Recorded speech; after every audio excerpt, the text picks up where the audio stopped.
اب چلتے ہیں ایک اور قاعدے کی طرف، اور یہ قاعدہ نمبر ہے 8۔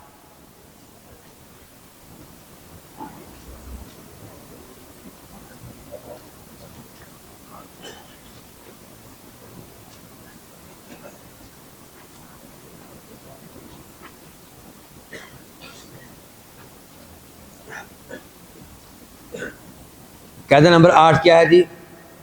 کہ لا يجوز حمل القرآن على المعانی القاصرہ بمجرد الاحتمال النحوی الاعرابی۔ قرآن کریم کو ناقص قسم کے معنی پہ اس وجہ سے محمول کرنا کہ اعرابی نحوی احتمال موجود ہے تو یہ جائز نہیں ہے۔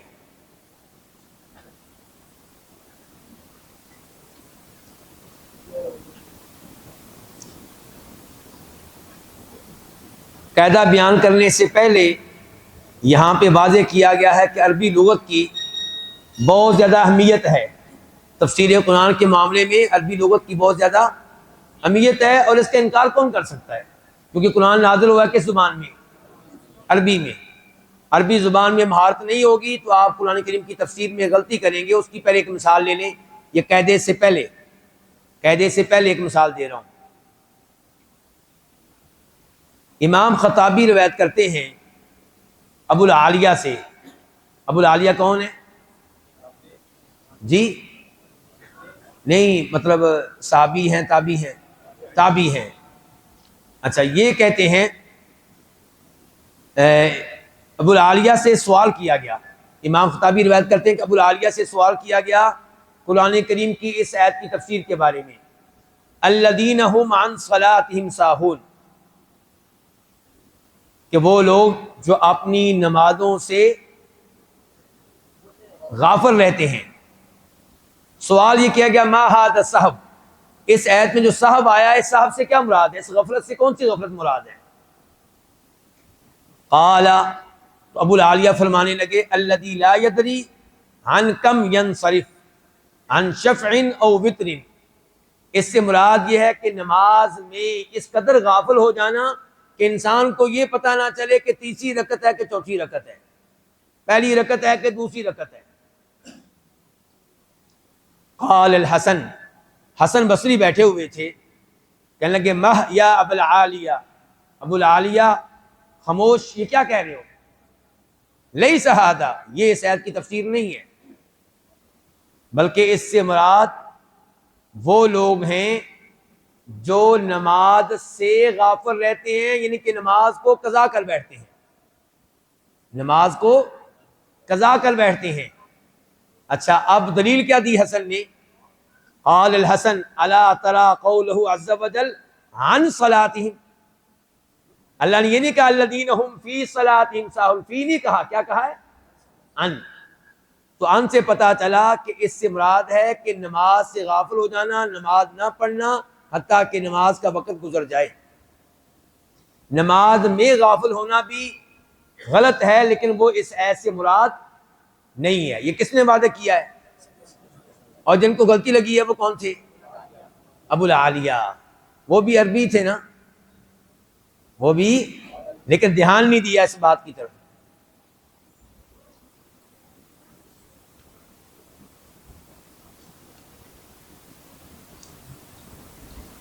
تو عربی لغت جو ہے اس کی بہت زیادہ اہمیت ہے، عربی لغت کی قرآن کریم کے سمجھنے میں، تفسیر میں بہت زیادہ اہمیت ہے، لیکن عربی لغت اکیلی کافی نہیں ہے۔ قرآن کریم سمجھنے کے لیے عربی لغت کے ساتھ ساتھ احادیث، صحابہ کرام کے اقوال، سلف صالحین کی تفاسیر کی طرف رجوع کرنا ہوگا۔ اچھا، اس کی ایک مثال اور لے لیں جو ابھی گزری ہے ویسے، لیکن چلیں اس کے ساتھ وہ بھی آپ لکھ لیں، اشارہ کر لیں۔ الذین آمنوا ولم یلبسوا ایمانهم بظلم اولئک لهم الامن وهم مہتدون، صحابہ کرام یہاں سے کیا سمجھے تھے؟ عموم، کہ کوئی بھی آپ ظلم کریں گے تو نجات کے راستے بند، کامیابی کے راستے بند، کوئی بھی ظلم، کوئی بھی گناہ کریں گے۔ اچھا، صحابہ کرام نے جو سمجھا تھا اس کے پیچھے عربی لغت تھی کہ نہیں تھی؟ عربی لغت تھی۔ عربی لغت کے قواعد تھے، تو انہوں نے جو سمجھا تھا اپنی جگہ پہ صحیح سمجھا تھا، لیکن نبی علیہ الصلوۃ والسلام کی طرف رجوع کیا تو پتہ چلا کہ جو وہ تفسیر سمجھ رہے ہیں وہ یہاں پہ مراد۔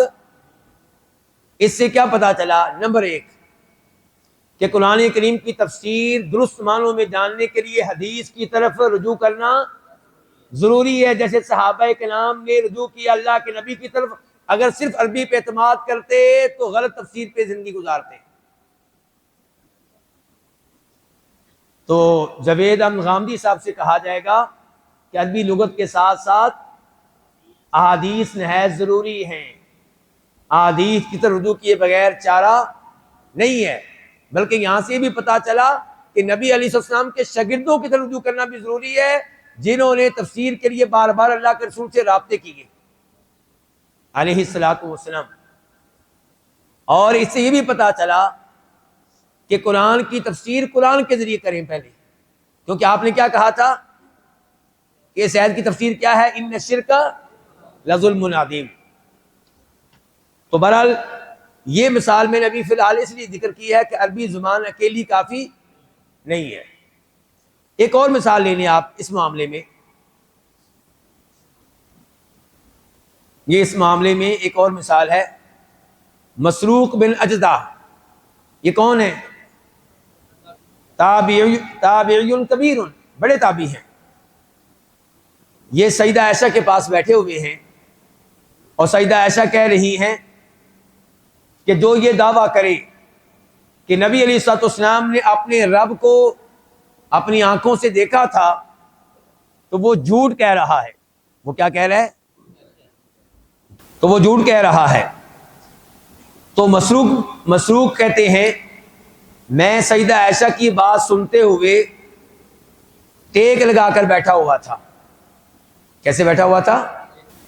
تو مسروق کہتے ہیں کہ جب سیدہ نے یہ الفاظ کہے تو اس وقت میں ٹیک لگا کے بیٹھا ہوا تھا، لیکن یہ الفاظ سننے کے بعد میں ٹیک چھوڑ دی، سیدھا ہو کے بیٹھ گیا۔ میں نے کہا یا ام المؤمنین انظرینی ولا تعجلینی، جلدی نہ کریں، مجھے ٹائم دیں، اپنی بات سمجھنے کا موقع دیں۔ الم یقل اللہ عز وجل، کیا اللہ نے قرآن میں یہ نہیں کہا کہ وَلَقَدْ رَآهُ بِالْأُفُقِ الْمُبِينِ؟ کیا قرآن نے یہ نہیں کہا کہ وَلَقَدْ رَآهُ نَزْلَةً أُخْرَى؟ قرآن تو کہہ رہا ہے کہ نبی علیہ الصلوۃ والسلام نے اللہ تعالیٰ کو دیکھا ہے۔ قرآن کہہ رہا ہے کہ نبی علیہ السلام نے اللہ تعالیٰ کو، اچھا مسروق یہ کہاں سے سمجھے ہیں؟ وَلَقَدْ رَآهُ سے، ہو ایسے ہی وَلَقَدْ رَآهُ بِالْأُفُقِ الْمُبِينِ، ہو ضمیر سے مسروق یہ سمجھ رہے ہیں کہ مراد کون؟ اللہ رب العزت۔ تو فقالت، سیدہ نے آگے سے کہا انا اول هذه الامتی سأل عن ذلك رسول اللہ صلی اللہ علیہ وسلم، ان دو آیتوں کی تفسیر کے بارے میں سب سے پہلے اللہ کے رسول سے رابطہ میں نے کیا تھا علیہ الصلوۃ والسلام۔ ایک دفعہ پھر پتہ چلا کہ سلف کی تفسیر بہت اہمیت رکھتی ہے، کیونکہ انہوں نے تفاسیر میں رابطہ کیا ہوا کس سے؟ نبی علیہ السلام کے پہلے شاگرد ہیں۔ فقال، تو آپ نے کہا تھا انما ہوا جبریل، یہاں پہ ہو ضمیر سے مراد کون ہے؟ جبریل علیہ السلام ہے۔ لم ارہ علی صورتہ التی خلق علیہا غیر ہاتین المرتین، کہ میں نے جبریل علیہ السلام کو صرف 2 بار دیکھا ہے ان کی اصلی شکل و صورت پہ۔ تو یعنی کہ یہاں پہ اب کیا ہوا کہ ضمیر کدھر لوٹ رہی ہے؟ اس میں غلط فہمی ہوگی کس کو؟ مسروق بن اجدع، حالانکہ عربی زبان کے ماہر تھے۔ تو اصلاح کہاں سے ہوئی؟ سیدہ عائشہ سے، سلف سے، اور سلف نے تفسیر کیسے لی تھی؟ نبی علیہ الصلوۃ والسلام سے۔ تو اب ہم آتے ہیں اپنے اس قاعدے کی طرف۔ یہ معلوم ہو گیا کہ عربی زبان قرآن کریم کی تفسیر کے لیے نہایت ضروری ہے، اور یہ بھی معلوم ہو گیا کہ صرف عربی زبان پہ اعتماد کریں گے تو آپ خود بھی گمراہ ہوں گے، لوگوں کو بھی گمراہ کریں گے، جیسا کہ یہ کام بڑے اچھے طریقے سے کر رہے ہیں جاوید احمد غامدی صاحب۔ کیا کر رہے ہیں؟ خود بھی گمراہ ہو رہے ہیں اور لوگوں کو بھی گمراہ کر رہے ہیں. کس وجہ سے؟ کیونکہ قرآن کریم کی تفسیر میں صرف عربی لغت پہ اعتماد کرتے ہیں، عربی شعراء پہ اعتماد کرتے ہیں، لیکن احادیث پہ اعتماد کرنے کے لیے تیار نہیں ہے، سلف کی تفسیر پہ اعتماد کرنے کے لیے تیار نہیں ہے. اب قاعدہ وہی کہ لا يجوز حمل القرآن علی المعانی القاصرہ بمجرد الاحتمال النحوی الاعرابی. القاصرہ کا معنی یہاں پہ ناقصہ.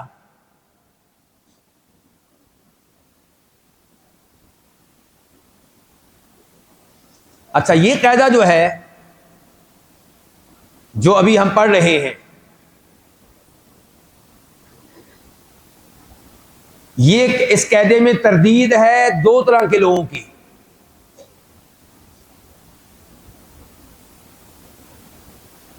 نمبر ایک، ان لوگوں کی جو قرآن کریم کی تفسیر کرتے ہیں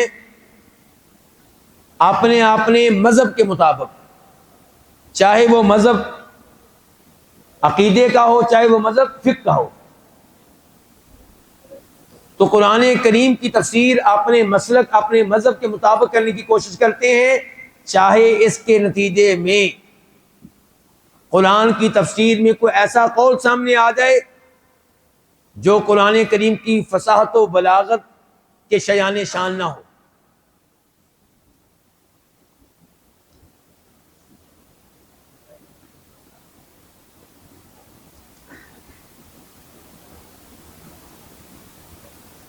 اور دوسرے نمبر پہ یہاں پہ تردید ہو رہی ہے ان لوگوں کی کہ جو قرآن کریم کی تفسیر کرتے ہوئے صرف عربی لغت پہ اعتماد کرتے ہیں، احادیث کی طرف رجوع نہیں کرتے، سلف کے اقوال کی طرف رجوع نہیں کرتے، اور غلطی کر جاتے ہیں چاہے ان کا مقصد برا نہیں ہوتا. جو پہلے لوگ ہیں ان کا مقصد نیت ہی خراب ہے کہ قرآن کو کس کے مطابق بنانا ہے، اپنے مذہب کے مسلک کے مطابق. اور یہ دوسرا گروہ جو ہے ان کی نیت خراب نہیں ہے، لیکن غلطی یہ ہے کہ احادیث کی طرف رجوع نہیں کیا، سلف کی طرف رجوع نہیں کیا، تو اس لیے تفسیر میں غلطی ہو گئی. اگرچہ جو ان کی تفسیر ہے عربی لغت کے لحاظ سے اس کی تھوڑی بہت گنجائش نکلتی ہے.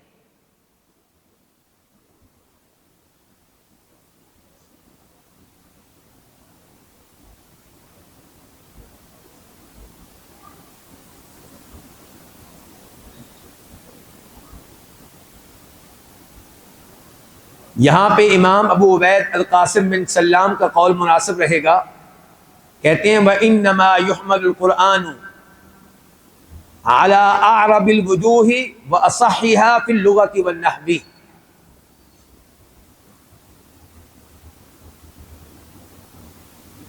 اور ابو حیان الاندلسی کہتے ہیں يَنبَغِي أَن يُحْمَلَ الْقُرْآنُ عَلَىٰ أَحْسَنِ إِعْرَابٍ وَأَحْسَنِ تَرْكِيبٍ.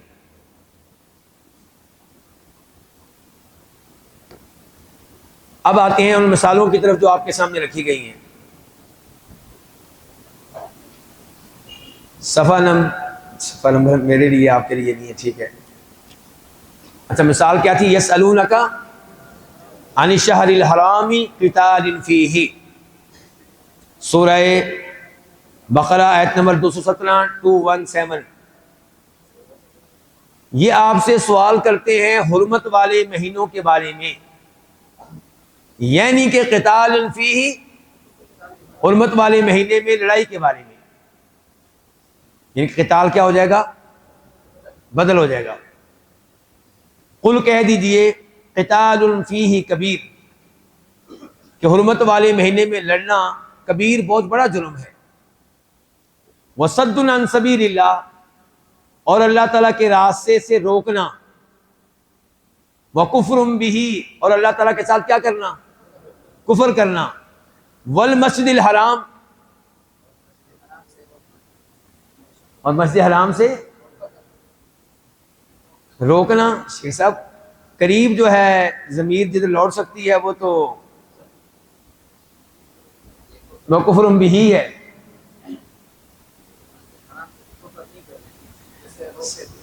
اللہ آپ کو ذائقہ خیر دے. تو یہاں پہ اب مسئلہ کہاں پہ آگے، مسئلہ کہاں پہ؟ المسجد الحرام میں. آگے کیا ہے؟ اخراج اہلہ. اچھا، اللہ تعالیٰ نے کہا کہ یہ اصل میں آپ کو پتا ہے کہ صحابہ کرام ایک آدمی کو قتل کر بیٹھے تھے اور وہ قتل ہو گیا تھا حرمت والے مہینے میں، تو بڑا شور ڈالا صحابہ کرام کے اس عمل کے خلاف اہل مکہ نے. تو اس کا جواب دیا اللہ تعالیٰ نے کہ یقیناً حرمت والے مہینے میں قتال جرم ہے، لیکن باقی جو جرم ہے انہیں کیوں بھول جاتے ہو؟ اللہ کے راستے سے روکنا، ایمان لانے سے روکنا، توحید والے راستے سے روکنا، اور اللہ تعالیٰ کے ساتھ کفر کرنا، اور مسجد حرام اس سے روکنا یا اس کے ساتھ کفر کرنا. ہمارے پاس فی الحال دو قول ہیں. کتنے قول ہیں؟ ایک معنی ہو سکتا ہے کہ مسجد حرام کے ساتھ کفر کرنا، اور دوسرا معنی ہو سکتا ہے مسجد حرام سے روکنا. کتنے جرم ہو گئے؟ 3. وَإِخْرَاجُ أَهْلِهِ، اور مسجد حرام میں رہنے والوں کو مسجد حرام سے نکالنا، یعنی کہ مکہ والوں کو مکہ سے. وہ کون تھے؟ مسلمان مہاجرین. اکبر عند اللہ، یہ 4 جرم پہلے جرم سے بھی بڑے ہیں. والفتنة اکبر من القتل، اور ایمان لانے کی پاداش میں مسلمانوں کو فتنے میں مبتلا کرنا، تکلیفیں دینا، عذاب دینا، یہ قتل کرنے سے بھی بڑا جرم ہے. اب آئیے جی، کچھ علماء کرام کا خیال یہ ہے کہ لفظ مسجد جو ہے یہ مجرور ہے اس لیے کہ اس کا عطف ہے ضمیر مجرور پہ بہی میں. تو پھر معنی کیا ہو جائے گا؟ مسجد حرام کے ساتھ کفر کرنا. اور جن جن کے یہ اقوال ہیں ان میں سے ایک ہے امام فرا، اور اسی کی طرف مائل ہوئے ہیں امام بغوی، اور امام ابو حیان نے اس قول کو اختیار بھی کیا اور نحو و ترکیب کے لحاظ سے اس قول کو مضبوط قرار دیا. اور امام ابو حیان نے ان لوگوں کا رد کیا ہے جو اس قول کو ضعیف قرار دیتے ہیں. جن کے شیخ صاحب کا رد کیا ہے. کن کا؟ ہمارے شیخ صاحب کا کیا نام ہے؟ اسامہ. شیخ اسامہ کے اوپر رد کیا کس نے؟ امام ابو حیان نے. اچھا جی، انہوں نے رد کیا ہے ان لوگوں پہ جو اس قول کو ضعیف قرار دیتے ہیں. اور ضعیف، اچھا کیوں رد کیا ہے جی؟ ابو حیان کہتے ہیں کہ ہاں، انہوں نے رد کیا ان لوگوں کے اوپر جو اس قول کو اس لیے ضعیف قرار دیتے ہیں کہ جناب اس کی وجہ سے اس میں ظاہر کا عطف ہوگا ضمیر مجرور پہ اور حرف جر دوبارہ نہیں آیا، جیسا کہ یہ ہوا اس آیت میں. کس آیت میں؟ واتقوا اللہ الذی تسالون بہ والارحام والی صورتحال ہے. وہاں پہ قرات کو رد کرنے کی کوشش کی گئی اسی وجہ سے. تو مسئلہ یہ تھا کہ المسجد الحرام اس میں ظاہر ہے. میں پھر کہہ رہا ہوں، المسجد الحرام اس میں ظاہر ہے. آیت کی طرف دیکھیں گے تو آپ کو سمجھ آئے گی. المسجد الحرام اس میں ظاہر ہے، اس کا عطف بہی کی ہی ضمیر پہ، یہ مسئلہ ہے. ہاں اگر یوں ہوتا نا وَكُفْرٌ بِهِ وَبِالْمَسْجِدِ الْحَرَامِ، پھر کوئی مسئلہ نہیں تھا. تو ابو حیان ان لوگوں کے اوپر رد کر رہے ہیں جنہوں نے ابو حیان والے قول کو اس لیے رد کر دیا کہ جناب اگر یہ قول ہم نے مان لیا تو اس کی وجہ سے یہ لازم آئے گا کہ آپ اس میں ظاہر کا عطف ڈال رہے ہیں کس پہ؟ ضمیر مجرور پہ، اور درمیان میں حرف جر دوبارہ نہیں آیا. ابو حیان کہتے ہیں اپنے قول کی تائید میں بل ہوا متعین، یہی واجب ہے، یہی قول واجب ہے. لأن وصف الکلام و فصاحت ترکیبی تقتضی ذالک، کہ فصاحت جو ہے وہ یہی تقاضا کرتی ہے. یہ تھا ایک موقف. دوسرا موقف علماء کرام کا کہ المسجد الحرام جو ہے یہ مجرور ہے اور اس کا عطف ہے کس پہ؟ سبیل اللہ پہ.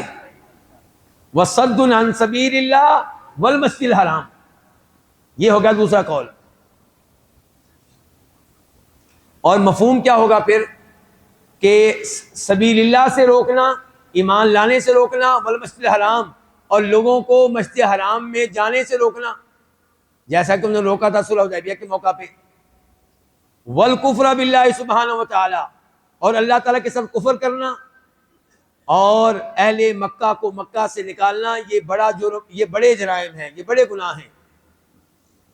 اور یہ قول ہے امام مبرد کا، اسی کو اختیار کیا ہے زمخشری نے، امام ابن عطیہ نے، اور راضی کہتے ہیں وَهُوَ قول الاکثرین، کہ یہ قول ہے کہ ان کا اکثر علماء کرام کا۔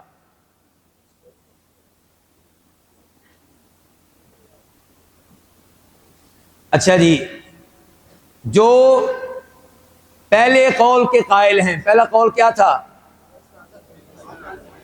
کہ المسجد الحرام کا طرف کس کے اوپر ہے؟ بھی کے اوپر، اور معنی کیا ہوگا کہ اللہ کے ساتھ کفر کرنا اور مسجد الحرام کے ساتھ کفر کرنا، یہ پہلے قول والے ہیں۔ اور ان کے بڑے صاحب کون ہیں جن کا ہم نے نام لیا؟ ابو حیان۔ تو پہلے قول کے قائلین جو ہیں دوسرے قول کے قائلین کے اوپر رد کرتے ہیں، نحو کے لحاظ سے، اعراب کے لحاظ سے، کہتے ہیں کیونکہ اگر آپ کا قول مان لیں تو پھر فاصلہ ہے یہاں پہ کس کے درمیان؟ مصدر صد کے درمیان اور اس کے معمول المسجد الحرام کے درمیان فاصلہ ہے اجنبی کا، اور وہ کیا ہے؟ وہ کفر بھی۔ ٹھیک ہو گیا شیخ صاحب؟ کہتے ہیں وذالک لا یجوز، اور یہ جائز نہیں۔ اچھا اب جی، اب یہاں پہ کہا گیا ہے ولیکن الصواب، یعنی کہ یہ مقالہ لکھنے والے صاحب کہہ رہے ہیں ولیکن الصواب ان الضعیف هو القول الاول، درست بات یہ ہے کہ ضعیف کون سا قول ہے؟ کس کا؟ ابو حیان والا۔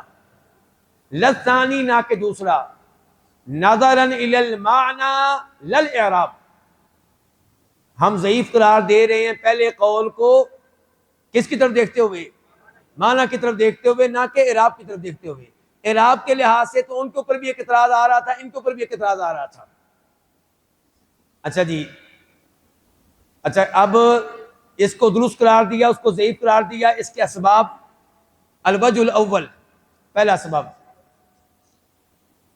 ان القول الاول یؤدی الی معنی قاصر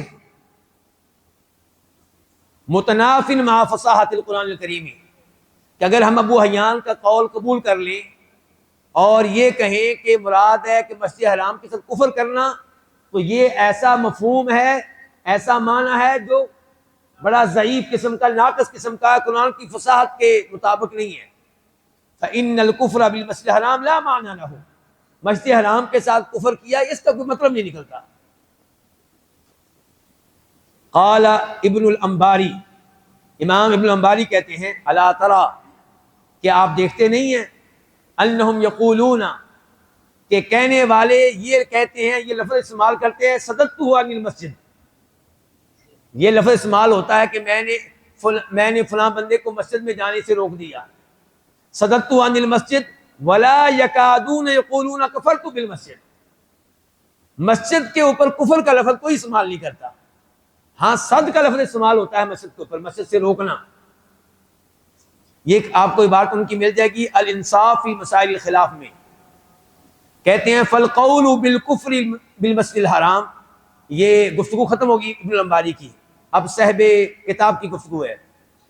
فالقول بالکفر بالمسجد الحرام، مسجد حرام کے ساتھ کفر کا قول، مما یغض من فصاحت القرآن الکریم، یہ قرآن کریم کی فصاحت کو پست کر رہا ہے، قرآن کریم کی فصاحت کو ختم کر رہا ہے، جھکا رہا ہے، نیچا کر رہا ہے۔ وَيَزِيدُ ذَلِكَ بَيَانًا وَتَوْضِيحًا، مزید وضاحت کے طور پہ ہم یوں کہیں گے کہ اہل مکہ جو تھے، اب عربی کے بجائے اردو میں ترجمہ کر دیتا ہوں، کہ اہل مکہ جو تھے وہ تو مسجد حرام کی تعظیم کرتے تھے، کفر کیسے کہیں گے آپ؟ مسجد حرام کی تعظیم کرتے تھے، مسجد حرام کے امور انہوں نے سنبھالے ہوئے تھے، مسجد حرام کی خدمت کو اپنے لیے بڑا شرف سمجھتے تھے، اس کے اوپر فخر کرتے تھے، تو آپ کیسے کہہ سکتے ہیں کہ جناب وہ مسجد حرام کے ساتھ کفر کرتے تھے؟ تو یہ کیا ہو گیا؟ ترجیح میں ایک قول، ایک ان کے وجہ، ایک سبب۔ الوجہ الثانی، دوسرا سبب، کہ جس اعراب کو اختیار کیا ہے دوسرے قول کے قائلین نے، وہ کیا تھا جی؟ دوسرا قول کیا ہے جی؟ کہ المسجد الحرام کا عطف ہے سبیل اللہ پہ، وصد عن سبیل اللہ والمسجد الحرام. تو کہتے ہیں یہ والا جو معنی ہے، اس معنی کی تائید دیگر آیات سے بھی ہوتی ہے. اب ہم گفتگو معنی کے لحاظ سے کر رہے ہیں، معنی کے لحاظ سے. کقولہ تعالی، جیسے کہ اللہ تعالیٰ فرماتے ہیں وما لهم الا يعذبهم اللہ، اور انہیں کیا ہے کہ اللہ ان کو عذاب نہ دے. وهم يصدون عن المسجد الحرام، جبکہ لوگوں کو روکتے ہیں مسجد حرام سے. يصدون، تو اس کا مطلب ہے کہ وہ مسجد حرام سے روکتے تھے، اور صد کا لفظ مسجد حرام کے ساتھ بولا جا رہا ہے. اور اللہ تعالیٰ کا ایک اور فرمان ہے، اب ہے سورہ حج، ان الذین کفروا ویصدون عن سبیل اللہ والمسجد الحرام. لو جی دونوں چیزیں کٹھی آ گئی، سبیل اللہ بھی اور مسجد حرام بھی ساتھ ساتھ آ گیا کہ بے شک یہ لوگ جنہوں نے کفر کیا اور روکتے ہیں سبیل اللہ سے، مسجد حرام سے، الذی جعل اللہ للناس سواء، وہ مسجد حرام جس کو ہم نے لوگوں کے لیے برابر بنایا ہے، سب کے لیے ایک جیسی ہے. شیخ صاحب اکتا تو نہیں گئے؟ اگر ذہن ادھر رکھیں گے پھر تو مزہ آئے گا انشاءاللہ، کیونکہ ساری قرآنی گفتگو سیاسی گفتگو نہیں ہے. تیسرے نمبر پہ اللہ تعالیٰ کہتے ہیں سورۃ الفتح، ہم الذین کفروا وصدوکم عن المسجد الحرام. پھر ہل گیا جی، دیکھیں کہاں آپ کے پاس، آپ دبا دیا کریں. چلے ٹھیک ہو گیا. تو یہاں پہ تیسری بار آ گیا مسجد حرام سے صد روکنا. بخلاف یہاں پہ کہہ رہے ہیں صاحب کتاب، بخلاف الوجه الاعرابی الذي اختاره اصحاب القول الاول، یعنی کہ یہ صد والا معنی مسجد حرام کے ساتھ، یہ تو بار بار ثابت ہو رہا ہے قرآن سے، برخلاف پہلے معنی کے کہ کفر مسجد حرام کے ساتھ، وہ معنی جو ہے فإنه غریب عن معانی القرآن الکریم، وہ معنی قرآن کریم کے معنی سے غریب ہے. قرآن کریم میں ایسا لفظ کبھی نہیں آیا. وَإِذَا تَقَرَّرَ وَرُودُ الْمَعْنَى الثَّانِي فِي الْقُرْآنِ الْكَرِيمِ مَرَارًا وَتِكْرَارًا، جب ثابت ہو گیا کہ دوسرا معنی یعنی کہ مسجد حرام سے روکنا یہ قرآن میں بار بار آیا ہے، ثابتا، تو ثابت ہو گیا انہ من المعانی اللائقۃ بالقرآن الکریم والمناسبۃ لہ، تو یہ ان معانی میں سے ہے جو قرآن کریم کے شایان شان ہیں. بخلاف المعنی الاول فانہ قاصر ورقیق وغریب عن معانی القرآن الکریم، ومن هنا ترجح القول الثانی، تو یہاں سے پتہ چلا کہ دوسرا قول کیا ہے، راجح ہے، اعمالا للقاعدۃ التي ذکرها الامام ابن القیم بقوله لا يجوز حمل القرآن على المعانی القاصرہ بمجرد الاحتمال النحوی الاعرابی. تو مجھے امید ہے کہ یہ بھی مثال واضح ہو چکی ہوگی. اگر آپ کسی سے پوچھوں بتا دیں گے بھی انشاءاللہ، بتا دیں گے کس لفظ میں مسئلہ تھا، کس لفظ میں، والمسجد الحرام میں مسئلہ تھا، اس کا تعلق کس کے ساتھ ہے، اس کا عطف کس کے اوپر ہے. ہمارے پاس دو احتمال تھے، ایک یہ ہے کہ بہی کے اوپر، اور ایک تھا کس کے اوپر، سبیل اللہ کے اوپر. تو راجح قرار دیا گیا سبیل اللہ والے قول کو، کیونکہ یہ قرآن کریم کے معنی و مفہوم کے لحاظ سے قرآن کے مقام و مرتبہ کے مطابق ہے، قرآن کی فصاحت کے مطابق ہے. آگے چلیے مثال نمبر 2.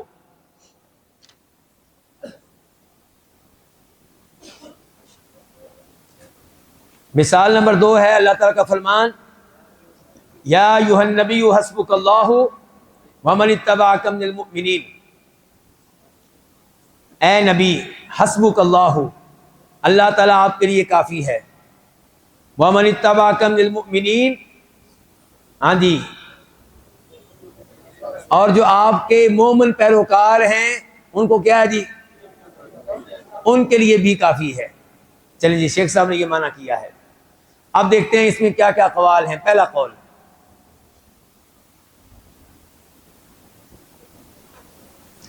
کہ واو کا عطف ہے کاف مجرورہ پہ، یعنی کہ من کا واو کے ذریعے عطف ہے کس کے اوپر، کاف مجرورہ پہ. من کا عطف ہے واو کے ذریعے کس پہ، کاف مجرورہ پہ. اب معنی کیا ہو گیا، کہ اے نبی آپ کو بھی اللہ کافی ہے اور جو آپ کے مومن پیروکار ہیں ان کو بھی اللہ کافی ہے. ٹھیک ہو گیا. دوسرا قول کہ واؤ کو یہاں پہ آپ عاطفہ نہ بنائیں، واؤ کو بنائیں واؤ بے معنی معہ، اور من جو ہوگا اس صورتحال میں منصوب ہوگا. اے نبی اللہ تعالیٰ آپ کو کافی ہے اور آپ کے ساتھ ساتھ مومن، آپ پہ ایمان لانے والے مومنوں کو بھی اللہ تعالیٰ کافی ہے. ٹھیک ہو گیا. نمبر 3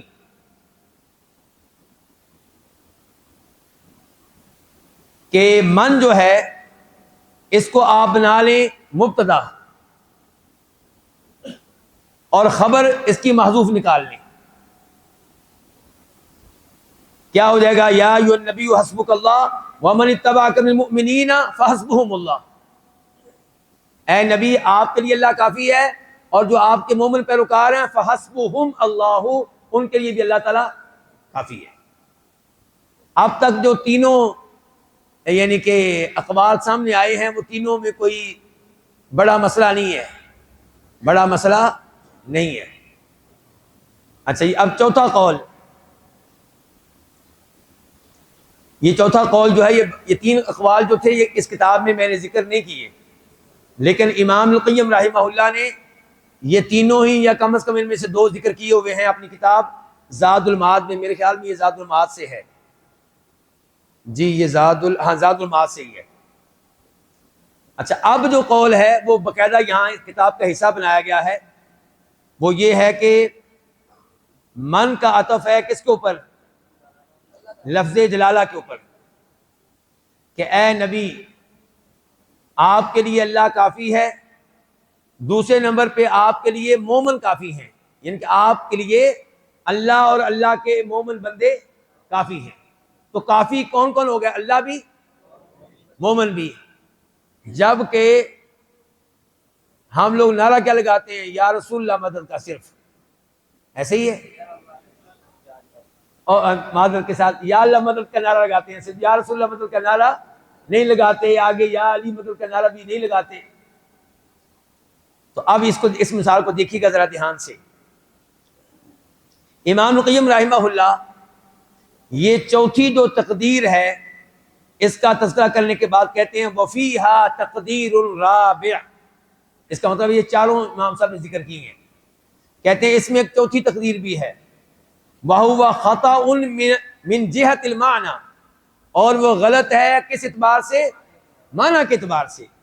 وَهُوَ أَن تَكُونَ مَنْ فِي مَوْضِعِ رَفْعٍ عَطْفًا عَلَى اسْمِ اللَّهِ، کہ من جو ہے یہ مرفوع ہوگا اور اس کا عطف ہوگا لفظ جلالہ پہ. وَيَكُونُ الْمَعْنَى، اور معنی ہوگا حسبک اللہ وَأَتْبَاعُكَ، آپ کو اللہ کافی ہے اور آپ کے پیروکار کافی ہیں آپ کو. وَهَذَا وَإِنْ قَالَهُ بَعْضُ النَّاسِ، اگرچہ کچھ لوگوں نے اس قول کو اختیار کیا ہے، فَهُوَ خَطَأٌ مَحْضٌ، خطأ محض، اس کی کوئی گنجائش نہیں ہے، صرف اور صرف یہ خطا پہ مبنی ہے. لا یجوز حمل الآیت علیہ، کہتے ہیں آیت کو اس کے اوپر محمول کرنا جائز ہی نہیں ہے. وہ کیسے جی؟ اب اگلی بات جو ہے وہ امام صاحب سے سمجھیں. اہم بات یہ ہے کہ وجہ کیا، کیوں جائز نہیں ہے، یہ امام صاحب سے سمجھیں. یہ الفاظ سارے امام صاحب کے. اب فَإِنَّ الْحَسْبَ وَالْكِفَایَةَ لِلَّهِ وَحْدَهُ، کیونکہ کافی ہونا، الحسب کا معنی بھی کافی اور لفظ کفایہ کا معنی بھی کافی، کافی ہونا یہ الفاظ صرف اللہ تعالیٰ کے لیے ہیں. کالتوکل والعبادتی، جیسا کہ توکل ہے، تقوی ہے، عبادت ہے. کیونکہ عبادت اللہ کے ساتھ کسی اور کی ہو سکتی ہے، توکل اللہ کے علاوہ کسی اور پہ نہیں. قال اللہ تعالی، اب دلائل شروع ہو گیا ان کے. کہتے ہیں اللہ تعالیٰ فرماتے ہیں، یہ ان کی شاید دلیل نمبر 1 ہے، وَإِن يُرِيدُوا أَن يَخْدَعُوكَ فَإِنَّ حَسْبَكَ اللَّهُ، کہ اے نبی علیہ السلام آپ ان سے معاہدہ کر چکے ہیں، اگر یہ آپ کو دھوکہ دینا چاہیں گے تو آپ کے لیے اللہ کافی ہے. تو یہاں پہ کافی کس کو کہا گیا؟ ایک اللہ کو. هو الذی ایدک، اللہ نے آپ کی تائید کی تھی بنصرہ، اپنی خاص مدد کے ساتھ، وبالمؤمنین، اور مومنوں کے ساتھ. تائید کی باری آئی تو اللہ نے اپنی نصرت کے ساتھ ساتھ مومنوں کا بھی تذکرہ کیا، لیکن حسب کی باری آئی کافی ہونے کی تو اللہ نے صرف اپنا تذکرہ کیا. وہاں پہ یہ نہیں کہا فإن حسبک اللہ واتباعک. اگر یہ کافر آپ کو دھوکہ دیں گے تو آپ ٹینشن تو لیتے ہیں، آپ کے لیے اللہ کافی ہے اور اتنے صحابہ کرام آپ کے ساتھ ہیں وہ کافی ہیں آپ کے لیے. نہیں، حسب کی باری آئی تو ایک اللہ، اسی ایک ہی آیت میں. تائید کی باری آئی تو فرمایا آپ کی تائید کرنے والا میں ہوں اپنی نصرت کے ساتھ اور مومن بندوں کے ساتھ. تائید میں کروں گا دو چیزوں کے ساتھ، اپنی خاص نصرت کے ساتھ اور نمبر 2 مومنوں کے ساتھ. یہ ہے سورہ انفال آیت نمبر 62. تو یہاں پہ اللہ نے فرق کیا ہے حسب اور تائید کے مابین. پھر آپ دیکھیں ایک اور جگہ، ایک اور مقام، اللہ نے اہل توحید کی اور اہل توکل بندوں کی تعریفیں کی ہیں کہ انہوں نے حسب کو اللہ تعالیٰ کے ساتھ خاص کر دیا. الذین قال لهم الناس ان الناس قد جمعوا لكم، وہ لوگ کہ جن سے لوگوں نے کہا کہ لوگ تمہارے لیے جمع ہو چکے ہیں. غزوہ احد کے بعد، غزوہ احد کے بعد دھمکیاں آ رہی ہیں کہ کافر اکٹھے ہو کے پھر حملہ کرنے کے لیے آ رہے ہیں. فخشوہم، تم ان سے ڈر جاؤ. فزادہم ایمانا، ان دھمکیوں نے ان کے ایمان میں اضافہ کر دیا. وقالو، اور انہوں نے کہا حسبنا اللہ. یہ نہیں کہا کہ حسبنا اللہ ورسولہ، یہ نہیں کہا کہ ہمارے لیے اللہ اللہ کے رسول کافی ہے، کہا حسبنا اللہ ونعم الوکیل. تو حسب کی باری آئی تو ایک اللہ کا نام. پھر آگے ایک اور جگہ پہ آ جائیں، تیسرے نمبر پہ سورہ توبہ آیت نمبر 59. وَلَوْ أَنَّهُمْ رَضُوا مَا آتَاهُمُ اللَّهُ وَرَسُولُهُ، اگر یہ منافقین جو بظاہر مسلمان ہیں یہ راضی ہو جاتے اتنے مال پہ جو مال ان کو اللہ اللہ کے رسول نے دیا تھا. وقالوا، اور کہتے حسبنا اللہ.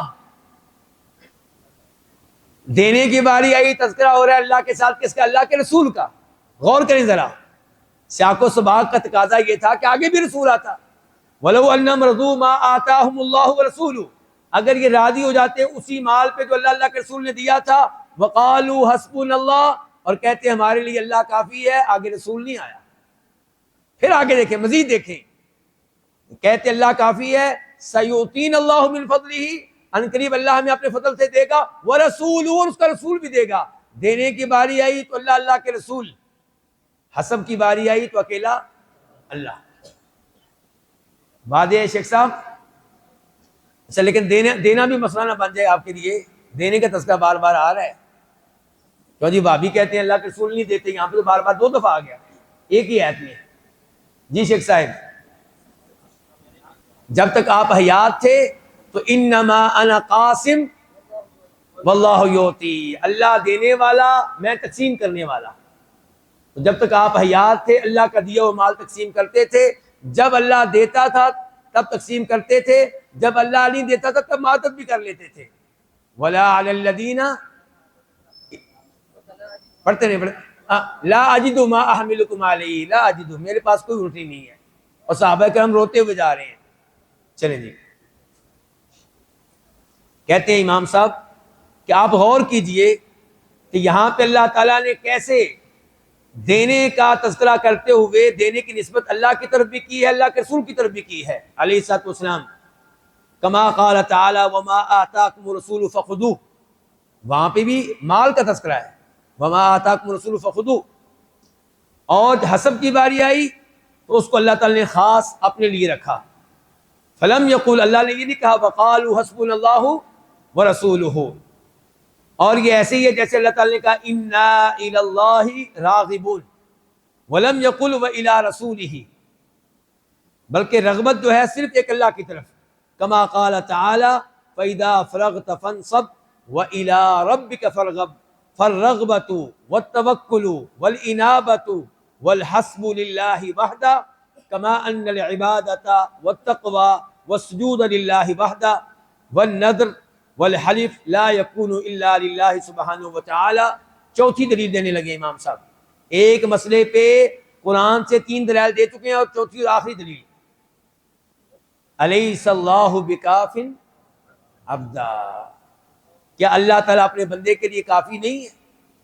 اللہ نے یہ نہیں کہا کیا اللہ تعالیٰ اور اللہ کے مومن بندے یا اللہ تعالیٰ اور اللہ کے فرشتے اپنے بندے محمد کے لیے کافی نہیں ہے علیہ السلام؟ نہیں. فالحسب هو الکافی فاخبر سبحانہ وتعالی انہ وحدہ کاف عبدہ. اللہ نے بتا دیا کہ وہ تنہا اپنے بندے کے لیے کیا ہے؟ کافی ہے. ٹھیک ہو گیا جی. یہ قاعدہ بھی اپنے اختتام کو پہنچا.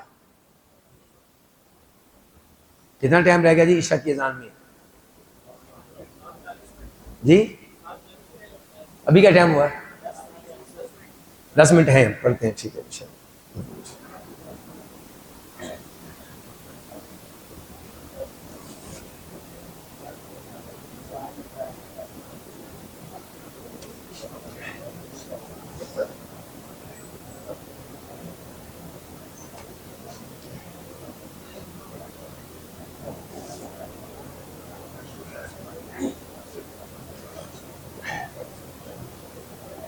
چلیں جی کچھ چھوٹا قاعدہ لیتے ہیں ابھی انشاءاللہ.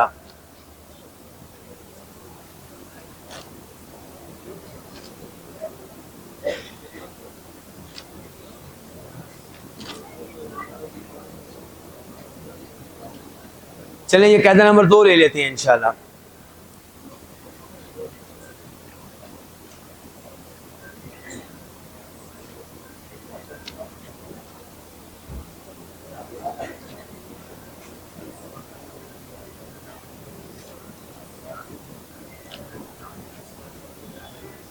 قاعدہ نمبر 2 ہے تخصیص محل السبب من جملۃ العام ممتنع قطعا. آسان لفظوں میں اس قاعدے کا مفہوم کیا ہے کہ جس کی وجہ سے قرآن کریم کی کوئی آیت نازل ہوئی ہے، اور قرآن کریم کی آیت کے الفاظ کیا ہیں؟ عام. قرآن کریم کی آیت کے الفاظ کیا ہیں؟ عام. لیکن آیت نازل ہوئی ہے کسی وجہ سے، کسی خاص سبب کی وجہ سے. اب اگر اس آیت کی تخصیص ہو کسی اور دلیل کے ذریعے تو دلیل ہوگی تو تخصیص کرنا جائز ہے، لیکن تخصیص میں وہ چیز داخل نہیں ہوگی جس کی وجہ سے آیت نازل ہوئی ہے. ٹھیک ہو گیا؟ ابھی پتہ چل جائے گا، پتہ چل جائے گا.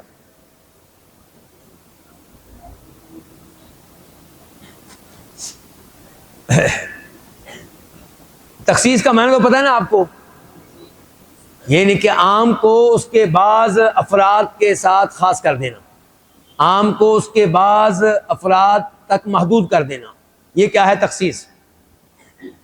تو یہاں پہ صاحب کتاب کہہ رہے ہیں کہ جب کوئی آیت کیا ہو؟ عام ہو، کسی خاص سبب کی وجہ سے نازل ہوئی ہو، اگر کسی دلیل کی وجہ سے اس کی تخصیص ہو جائے تو یہ تخصیص محدود رہے گی ان افراد تک جو صورت سبب نزول کے علاوہ ہیں. صورت سبب نزول وہ جن کی وجہ سے آیت نازل ہوئی.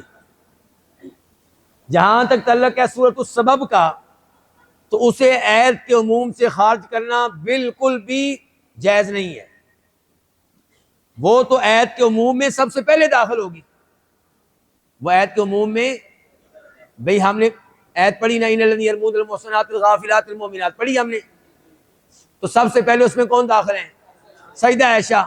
کل کو کوئی یہ کہے کہ سیدہ عائشہ اس آیت سے مراد نہیں ہے، باقی دیگر عورتیں مراد ہیں، تو کیا مان لیں گے آپ؟ بھئی وہ صورت السبب ہے، وہ کیسے خارج ہو سکتی ہیں؟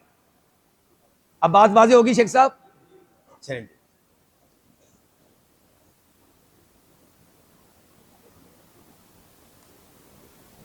وہ کیوں نہیں خارج ہو سکتی؟ دلیل کیا ہے؟ کیونکہ وہ آیت جو عام ہے وہ اصل میں آئی ہے اسی کی خاطر. جس کی خاطر آیت آئی ہے وہ آیت سے باہر کیسے نکل جائے؟ یہ ممکن نہیں ہے. اس کے دلائل میں سے پہلی دلیل اجماع ہے علماء کرام کا. علماء کرام کا کیا ہے؟ اجماع. اجماع کو مانتے ہیں نا آپ لوگ؟ چلیں جی. ابو الولید الباجی کہتے ہیں، یہ کون ہیں، حنفی ہیں کہ شافعی؟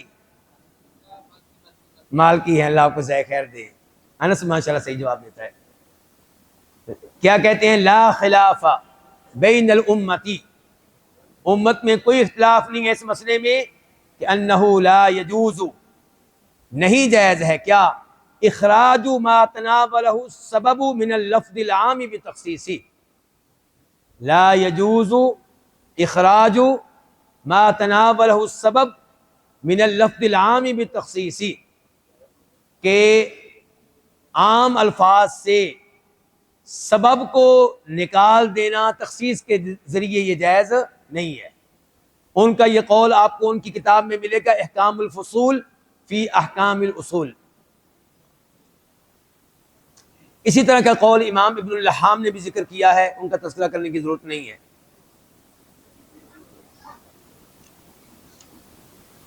تو یہاں پہ تین دلائل اور بھی ذکر کیے گئے ہیں، لیکن میں ایک پہ اکتفا کر رہا ہوں. اب ہم آتے ہیں مثال کی طرف.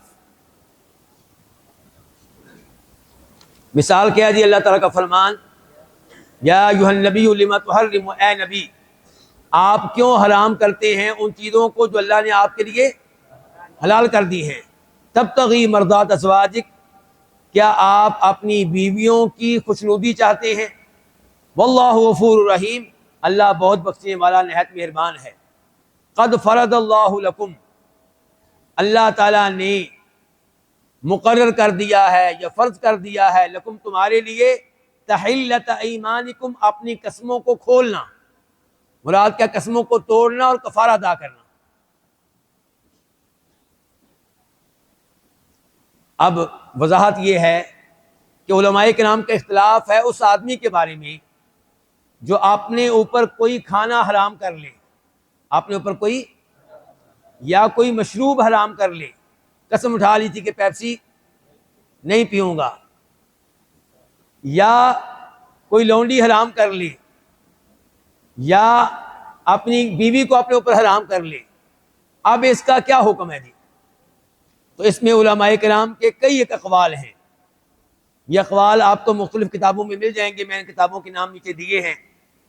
ان اقوال میں سے ایک قول یہ ہے کہ کھانے کو، مشروب کو، لونڈی کو، بیوی کو حرام کر لینا یہ قسم ہے. یہ کیا ہے؟ اور قسم ہے، اور قسم کا کیا دیا جائے گا؟ کفارہ.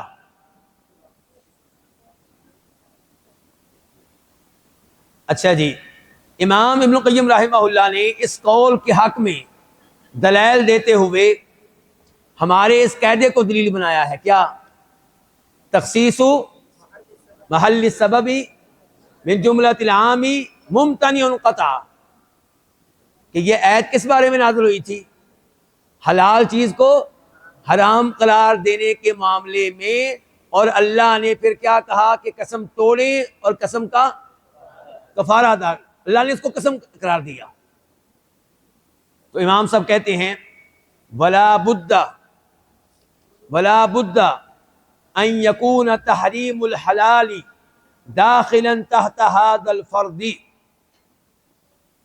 واجب ہے کہ حلال کو حرام قرار دینا اس فرض کے نیچے داخل ہو. کس فرض کے نیچے؟ قد فرض اللہ لکم تحلۃ ایمانکم لأنہ سببہ، کیونکہ یہی تو اس کے نازل ہونے کا سبب ہے. کیا؟ حلال کو حرام قرار دینا. وتخصیص محل السبب من جملۃ العام ممتنع قطعا اذ هو المقصود بالبیان اولا، کیونکہ یہ جو بیان آیا ہے، وضاحت آئی ہے، اس سے مقصود پہلے نمبر پہ یہی چیز ہے. فلو خص، اگر اس کی تخصیص کر دی جائے، لخلا سبب الحکم عن البیان، تو جو اس حکم کا سبب ہے وہ بیان سے خالی ہو جائے گا. وہ ممتنع، اور یہ ممتنع ہے. زاد المعاد میں یہ عبارت آپ کو ملے گی. اچھا جی، اب سوال یہ ہے کہ وہ سبب کیا ہے جس کی وجہ سے یہ آیت نازل ہوئی؟ تو کہتے ہیں کہ سبب جس کی طرف ابن القیم نے اشارہ کیا ہے وہ اس بارے میں دو قول ہیں. نمبر ایک تحریم العسل، کہ آپ نے شہد کو اپنے اوپر کیا کر لیا تھا؟ حرام. اور دوسرا یہ کہ تحریم الجاریہ، آپ نے لونڈی کو اپنے اوپر حرام کر لیا تھا. کون سی لونڈی؟ ماریا قبطیہ. اچھا، یا قول ہے پہلا، کچھ علماء کرام نے پہلے قول کو اختیار کیا، کچھ نے دوسرے کو، اور کچھ نے تیسرے کو. تیسرا قول کیا ہو سکتا ہے؟ تیسرا قول کیا ہو سکتا ہے؟ جلدی کریں. دونوں ایک وقت میں. اور یہ جو آخری قول ہے یہی راجح ہے. تو پہلا قول جو ہے میں اس کی طرف اشارہ کر دیتا ہوں ہلکا سا، بلکہ میرے خیال میں اشارہ کرنے کی ضرورت نہیں ہے، کیونکہ حدیث بیان کی تو پبلک بیٹھی ہے، پھر اس حدیث کی مزید وضاحتیں کرنا پڑیں گی. بس اتنا کافی ہے کہ آپ نے کسی وجہ سے اپنے اوپر حرام کر لیا تھا. کس کو؟ شہد کو. تو یہ حدیث ہے بخاری شریف کی. فنازلت، تو یہ آیت نازل ہوئی، یا ایھا النبی لم تحرم ما احل اللہ لک، اے نبی آپ اس چیز کو حرام کیوں قرار دیتے ہیں جو اللہ نے آپ کے لیے حلال کی ہے. ان الفاظ سے پتہ چلا کہ اسی مسئلے میں یہ آیت نازل ہوئی ہے. اچھا، دوسرا سبب انس بن مالک روایت کرتے ہیں، اور اس کا خلاصہ یہ ہے کہ یہ آیت نازل ہوئی ہے لونڈی کے معاملے میں. تو خلاصہ کلام یہ ہے کہ سبب نزول پہلا ہو یا دوسرا یا دونوں ہوں، دونوں میں مسئلہ ایک ہی، حلال کو حرام قرار دینا، اس بارے میں یہ آیت نازل ہوئی ہے. تو اسی لیے امام قیم رحمہ اللہ کہتے ہیں کہ اگر کوئی کھانے کو حرام کر لے، یا مشروب کو حرام کر لے، یا لونڈی کو حرام کر لے، یا بیوی کو حرام کر لے، تو یہ قسم ہے جس کا کفارہ دینا ہوگا. البتہ بیوی کے معاملے میں تھوڑا بہت امام ابن قیم رحمہ اللہ کے ساتھ اختلاف کیا جا سکتا ہے. میں طالب علم ہوں، میرا قول مرجوح ہو سکتا ہے، لیکن مجھے یہ سمجھ آئی ہے کہ اگر کوئی بیوی کو اپنے اوپر حرام کر لیتا ہے اور حرام قرار دیتے ہوئے اس کی نیت تھی طلاق کی، کیونکہ تم میرے اوپر حرام ہو، ذہن میں یہ تھا کہ تمہیں طلاق دے رہا ہوں، تو پھر وہ کیا ہوگی؟ پھر وہ طلاق ہی ہوگی. اور اگر اس کی نیت طلاق کی نہیں تھی تو پھر وہ قسم ہے. اب ہم دوسری مثال پڑھنے لگے ہیں، اور وہ آپ کے پاس موجود ہے سورہ اعراف کی آیت نمبر 31-31. اللہ تعالیٰ فرماتے ہیں، یا بنی آدم خذوا زینتکم عند کل مسجد، اے آدم کے بیٹو زینت اختیار کیا کرو ہر مسجد کے پاس، ہر نماز کے وقت. یہاں کتاب میں صاحب کتاب کہتے ہیں کہ هذه الآیہ تدل علی وجوب ستر العورۃ للطواف. اس ایت سے پتہ چلتا ہے کہ طواف کے موقع پہ سطر کو ڈھانکنا واجب ہے. کیا ایت میں طواف کے لفظ موجود ہیں؟ یا بنی آدم خذوا زینتکم عند کل مسجد، اس میں طواف کے الفاظ موجود نہیں ہیں، لیکن اس کے باوجود اس سے مسئلہ کیا اخذ کیا جا رہا ہے کہ طواف کے موقع پہ سطر ڈھانکنا واجب ہے، اور یہ کہ یہ مسئلہ اس ایت سے معلوم ہو رہا ہے. اس لیے کہ اللہ تعالیٰ نے اس ایت میں ہر مسجد کے پاس زینت اختیار کرنے کا حکم دیا ہے، اور طواف کے لیے کپڑے پہننا مسجد حرام کے پاس اس حکم میں قطعی طور پہ داخل ہے، کیونکہ یہی وہ چیز ہے جس کی وجہ سے یہ آیت نازل ہوئی ہے. یہی وہ چیز ہے جس کی وجہ سے یہ آیت نازل ہوئی ہے. اس کی وضاحت عبداللہ ابن عباس کہتے ہیں اس آیت کے سبب نزول کو بیان کرتے ہوئے، کانت المرأۃ تطوف بالبیت وہی عریانہ، کہ عورتیں بیت اللہ کا طواف کرتی تھی ننگے ہو کر. کون سی عورتیں بلا؟ جی، غیر قریشی عورتیں. غیر قریشی عورتیں ننگے ہو کر طواف کرتی تھیں، جبکہ ان کو کوئی قریشی عورت لباس نہ دیتی. وہ طواف کے لیے آتی، اگر کوئی نہ کوئی قریشی عورت ان کو طواف کے لیے لباس اپنا دے دیتی تو پھر تو وہ لباس پہن کر طواف کیا کرتی، اور اگر کوئی قریشی عورت لباس نہ دیتی تو پھر اس کو ننگے ہو کر طواف کرنا پڑتا. اپنے کپڑے وہ تو طواف کے لیے مناسب نہیں ہیں. اپنے کپڑے جن میں گناہ کیے تھے وہ کپڑے طواف کے لیے مناسب نہیں ہے، یہ ان کا عقیدہ تھا۔ فتقول، تو وہ آ کر کہتی من یعیرنی طوافا، کون ہے جو مجھے طواف کے کپڑے عاریتاً دے، عارضی طور پہ دے۔ وہ کپڑے مل جاتے تو وہ اسے اپنی شرمگاہ پہ ڈال لیتی، سطر کو ڈھک لیتی۔ وتقول، اور یہ کہتی الیوم یبدو بعضہ او کلہ فما بدا منہ فلا احلہ، آج میری شرمگاہ کا کچھ حصہ ظاہر ہوگا، نظر آئے گا، اور ممکن ہے کہ پورے کا پورا نظر آئے۔ اگر پورا لباس مل گیا تو پوری شرمگاہ میری ڈھکی ہوئی ہوگی، پورا جسم ڈھکا ہوا ہوگا، اور اگر لباس وہ ملا جو مکمل طور پہ ساتر نہ ہوا تو پھر ظاہر ہے کہ کچھ حصہ نظر آئے گا۔ لیکن فما بدا منہ، جو میرے جسم کا حصہ نظر آئے گا، جو میری شرمگاہ کا حصہ نظر آئے گا، فلا احلہ، میری طرف سے اسے دیکھنا کسی کے لیے جائز نہیں ہے، حلال نہیں ہے، میں اسے معاف نہیں کروں گی۔ تو یہ وہ چیز ہے جس کے بارے میں عبداللہ بن عباس کہتے ہیں فنازلت هذه الآیہ، یہ آیت نازل ہوئی خذوا زینتکم عند کل مسجد۔ تو جب اس آیت کے نازل ہونے کا سبب یہ ہے تو یہ اس بات کی پکی دلیل ہے کہ طواف کے موقع پہ سطر کو ڈھانکنا واجب ہے۔ اس قاعدہ کے مطابق جو ابھی ہم نے پڑھا ہے کہ تخصیص محل السبب من جملۃ العام ممتنع قطعا، یہ بات واضح علماء کرام، میرے ساتھ ہی ہیں شیخ صاحب، کھانے کی طرف دھیان تو نہیں کہیں؟ چلیں الحمدللہ۔ اب پھر میں آپ کو لے کر جا رہا ہوں علامہ محمد امین شنقیطی کی طرف۔ علامہ امین شنقیطی کی کتاب کا نام نئے بچے بتائیں گے، یہ جو پرانے ادھر پہلے نام لے رہے تھے وہ نہیں، یہ نئے بچے۔ ہاں جی، علامہ امین شنقیطی کی کتاب کا نام کیا، جس کا تذکرہ کیا تھا میں نے تفسیر میں؟ اضواء البیان، اضواء البیان فی ایضاح القرآن بالقرآن۔ تو یہ فرماتے ہیں کہ سطر کو ڈھانکنا طواف کے موقع پہ واجب ہے۔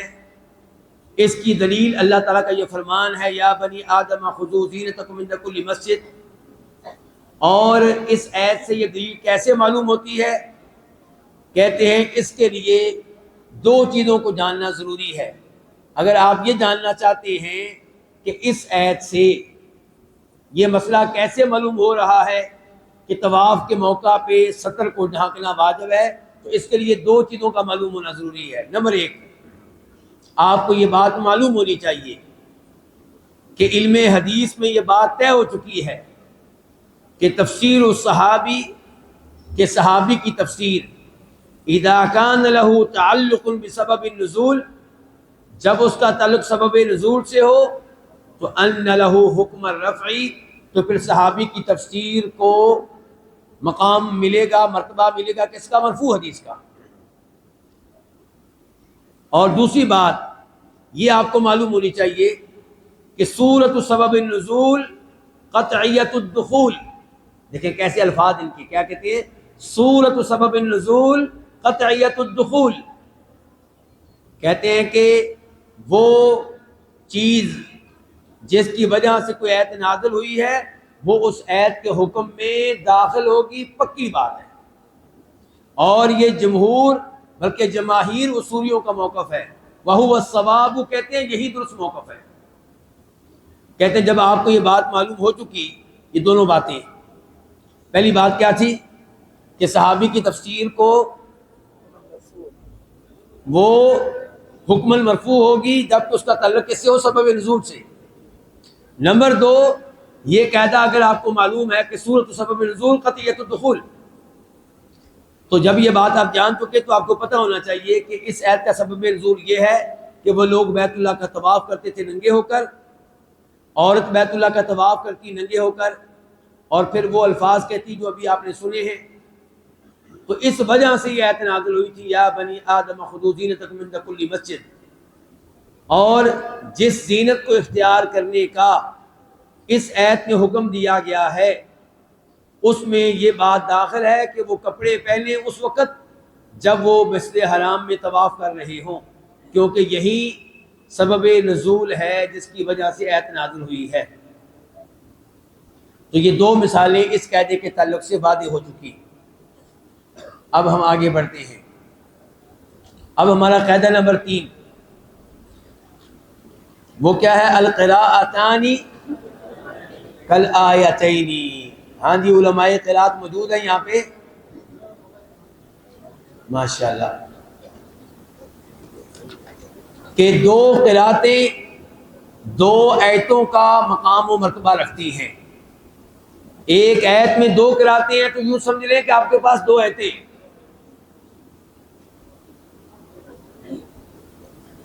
فقہ القاعدہ، اس قاعدے کا مفہوم کیا ہے؟ تو یہاں پہ صاحب کتاب کہتے ہیں کہ جب کسی آیت میں دو مختلف قراءتیں ثابت ہو جائیں تو ہر آیت کو ایک مستقل ہر قراءت کو ایک مستقل آیت کا مقام و مرتبہ دیا جائے گا۔ چنانچہ ایک قراءت کا دوسری قراءت کے ساتھ وہی تعلق ہوگا جو تعلق ایک آیت کا دوسری آیت کے ساتھ ہوتا ہے۔ چنانچہ ممکن ہے کہ ایک قراءت دوسری قراءت کے اجمال کو واضح کر رہی ہو، ایک قراءت دوسری قراءت کے مطلق کو مقید کر رہی ہو، ایک قراءت دوسری قراءت کے عام کو خاص کر رہی ہو۔ بالکل جیسے دو آیتوں کا تعلق ہے، اس قسم کا تعلق ہوگا دو قراءتوں میں۔ اور ایک قراءت کو اس لیے ملغا قرار دینا کہ دونوں آپس میں ٹکراتی ہیں، یہ غلط ہوگا۔ کیوں جی، کبھی ایسا ہوا ہے کہ دو آیتوں میں سے ایک آیت کو آپ نے ملغا قرار دیا ہو کہ اس کو ہم قرآن کا حصہ نہیں مانتے کیونکہ لگتا یہ ہے کہ دونوں آیتیں آپس میں ٹکرا رہی ہیں؟ ایسا ہوا ہے کبھی؟ تو اسی طرح دو قراءتیں اگر آپ کو محسوس ہو رہا ہے کہ یہ آپس میں ٹکراتی ہیں تو اس وجہ سے آپ ایک قراءت کو باطل قرار نہیں دے سکتے، ختم نہیں کر سکتے، مسترد نہیں کر سکتے، ریجیکٹ نہیں کر سکتے۔ چنانچہ شیخ الاسلام ابن تیمیہ رحمہ اللہ فرماتے ہیں فَهَذِهِ الْقِرَاءَاتُ الَّتِي يَتَغَايَرُ فِيهِ الْمَعْنَى كُلُّهَا حَقٌّ، یہ قراءتیں جن میں ایک قراءت کا دوسری قراءت سے معنی مختلف ہوتا ہے، یہ سب کی سب برحق ہیں۔ وَكُلُّ قِرَاءَةٍ مِّنْهَا مَعَ الْقِرَاءَةِ الْأُخْرَى بِمَنزِلَةِ الْآيَةِ مَعَ الْآيَةِ، اور ہر قراءت دوسری قراءت کے ساتھ وہی تعلق رکھتی ہے جو ایک آیت دوسری آیت کے ساتھ تعلق رکھتی ہے۔ یجب الایمان بہا کلھا، سب کی سب قراءتوں پہ ایمان لانا میرے ساتھ ہے کیا ہے؟ واجب ہے۔ اور جو معنی اس قراءت میں موجود ہے اس کو لینا بھی واجب ہے، علمی طور پہ بھی، عملی طور پہ بھی۔ علم کے لحاظ سے بھی آپ اس کو مانیں، اور اگر عمل کرنے والی چیز ہے تو اس میں عمل کریں، عقیدے والی چیز ہے تو اس کے مطابق عقیدہ بنائیں۔ لا يجوز ترک موجب احداہما لاجل الاخری، ان میں سے ایک کے مفہوم کو دوسرے کے مفہوم کی وجہ سے ریجیکٹ کرنا جائز نہیں ہوگا، ظناً، یہ دعویٰ کرتے ہوئے کہ ان ذلک تعارض، کہ یہاں پہ تعارض ہے، ٹکراؤ ہے۔ امام صاحب کے یہ الفاظ آپ کو مل جائیں گے مجموع الفتاویٰ میں، جلد نمبر 13 صفحہ 391، یعنی کہ جلد 13 اور صفحہ 391۔ اور اسی قسم کے الفاظ ملتے ہیں امام ابن الجزا، آپ کا امام بھی پورا کر دی، ابن الجزری، امام ابن الجزری سے بھی اسی قسم کے الفاظ ملتے ہیں۔ اس معاملے میں ابن تیمیہ رحمہ اللہ کے اور دیگر ائمہ کے کچھ الفاظ دیکھیے کہ وہ اس قاعدے کو کیسے بیان کرتے ہیں۔ ابن تیمیہ کہتے ہیں ان القراءتین کالآیتین فزیادۃ القراءات کزیادۃ الآیات۔ ٹھیک ہو گیا؟ کتنے شاندار الفاظ ہیں۔ کہتے ہیں دو قراءتیں دو آیتوں کی طرح ہیں، قراءتوں کا اضافہ آیات کے اضافے کا حکم رکھتا ہے۔ اور امام ابن الجزری کہتے ہیں کل قراءۃ بمنزلۃ الآیہ، ہر قراءت ایک مستقل آیت کے حکم میں ہے. اور امام ماوردی کہتے ہیں اختلاف القراءتین کالآیتین. علامہ محمد امین شنقیطی کہتے ہیں القراءتان فی الآیۃ الواحدۃ کالآیتین. اب ہم آتے ہیں مثالوں کی طرف. مثالیں آپ کے سامنے ہیں.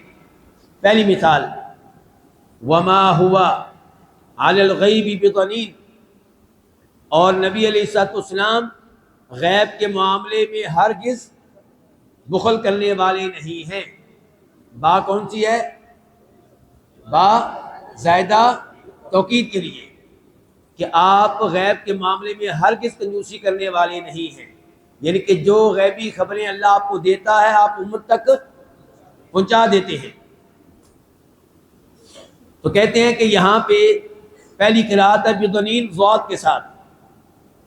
اور ضنین کا معنی کیا ہے؟ کنجوس، بخل کرنے والے.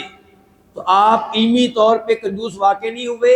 اللہ نے جو بھی آپ کو علم دیا اپنی امت تک پہنچا دیا. جو بھی قرآن نازل ہوا امت تک پہنچا دیا. اور دوسری قرات ہے بضنین کس کے ساتھ؟ ضا کے ساتھ. اور اس کا معنی یہ ہے کہ متہم، آپ مشکوک نہیں ہیں. جو خبریں آپ اللہ تعالیٰ کی طرف سے دیتے ہیں ان خبروں میں آپ مشکوک نہیں ہیں. آپ کی خبر بالکل ٹھیک ہوتی ہے اور آپ پہ مکمل اعتماد کرنا چاہیے. آپ پہ بھی، آپ کی بیان کردہ باتوں پہ بھی. اس کے بعد کہتے ہیں نبی علیہ الصلوۃ والسلام بخیل نہیں ہیں. اس چیز کا کوئی تعلق نہیں محسوس ہوتا اس بات کے ساتھ کہ آپ مشکوک نہیں ہیں. اور یہیں سے وہ لوگ جن کے دلوں میں بیماری ہے وہ کوشش کرتے ہیں کہ دو قراتوں میں سے ایک قرات کو مشکوک بنا دے یہ کہہ کر کہ ان میں تعارض ہے، ان میں ٹکراؤ ہے. اور اصل میں وہ ثابت کیا کرنا چاہتے ہیں؟ ثابت یہ کرنا چاہتے ہیں کہ قرآن کریم مشکوک ہے. قرآن کریم کی ایک آیت دوسری آیت سے ٹکراتی ہے، ایک قرات دوسری قرات سے ٹکراتی ہے. اور اسی گناہ کا ارتکاب کیا ہے ایک مستشرق نے جس کا نام ہے گولڈ زیہر. چنانچہ اس نے قرآن کریم کی آیات میں آنے والی قراءات کے اختلاف کو دلیل بنایا ہے اس بات کی کہ قرآن کریم میں اضطراب پایا جاتا ہے. قرآن کریم میں کیا پایا جاتا ہے؟ اضطراب. یعنی کہ ایک جگہ قرآن کہہ رہا ہے زنین، ایک جگہ کہہ رہا ہے زنین. ایک کا معنی ہے بخیل، ایک کا معنی کیا ہے؟ مشکوک. تو اس نے کہا اس کا مطلب ہے کہ قرآن کریم میں کیا ہے؟ اضطراب ہے. یہ تو وہ تھا جس نے قرآن پہ حملہ کیا اور اس کی نیت خراب ہے. اس کی کیا ہے؟ نیت خراب ہے. دوسرے نمبر پہ کچھ وہ علماء کرام ہوتے ہیں جن کی نیت پہ کوئی شک و شبہ ہم نہیں کر سکتے، لیکن وہ بھی بسا اوقات ایک قرات کو رد کر دیتے ہیں یہ کہہ کر کہ یہ قرات دوسری قرات سے ٹکرا رہی ہے. اور یہاں میں مثال کے طور پہ پیش کروں گا کس کو؟ امام طبری رحمہ اللہ کو. امام طبری رحمہ اللہ کو.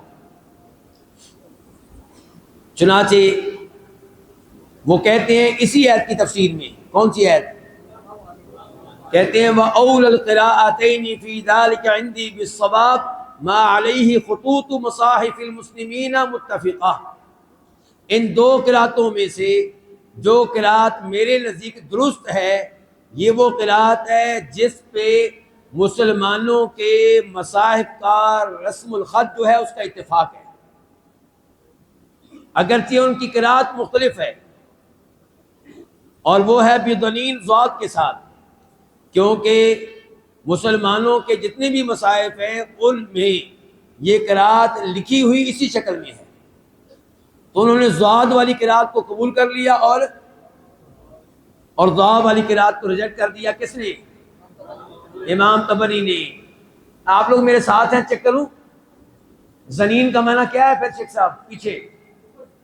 بخیل یعنی کہ، اور ظنین دعا کے ساتھ متہم مشکوک. چلے جی ماشاءاللہ میرے ساتھ ہی ہیں.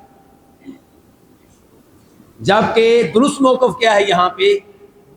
درست موقف یہ ہے کہ ہم اس قاعدے کو لیں گے کہ القراءتان کالآیتین، چنانچہ کہا جائے گا کہ ان میں سے ہر قراءت مستقل آیت کا حکم رکھتی ہے، اور ہر قراءت نے وہ فائدہ دیا جو دوسری قراءت نے نہیں دیا، ہر قراءت نے وہ معنی دیا جو دوسری قراءت نے نہیں دیا. چنانچہ پہلی قراءت یہ بتا رہی ہے کہ نبی علیہ الصلوۃ والسلام بخل سے پاک ہیں، کنجوسی سے پاک ہیں، اور معنی یہ ہوگا کہ ما یظن علیکم بما یعلم، جو اللہ علم آپ کو دیتا ہے امت تک وہ علم پہنچانے میں آپ کنجوسی نہیں کرتے. اور یہ تفسیر ہے ما یظن علیکم بما یعلم امام مجاہد کی. بلکہ آپ اللہ کی طرف سے ملے ہوئے علم کو واضح طور پہ ہر ایک تک پہنچاتے ہیں، اور یہ بھی نہیں کرتے کہ ایک کو علم دیں دوسرے کو نہ دیں. اور دوسری قرات نے یہ معنی دیا کہ قرآن کے معاملے میں آپ مشکوک نہیں ہیں بلکہ آپ امین ہیں. لا یزید فیہ ولا ینقص، آپ اس میں کوئی کمی بیشی نہیں کرتے.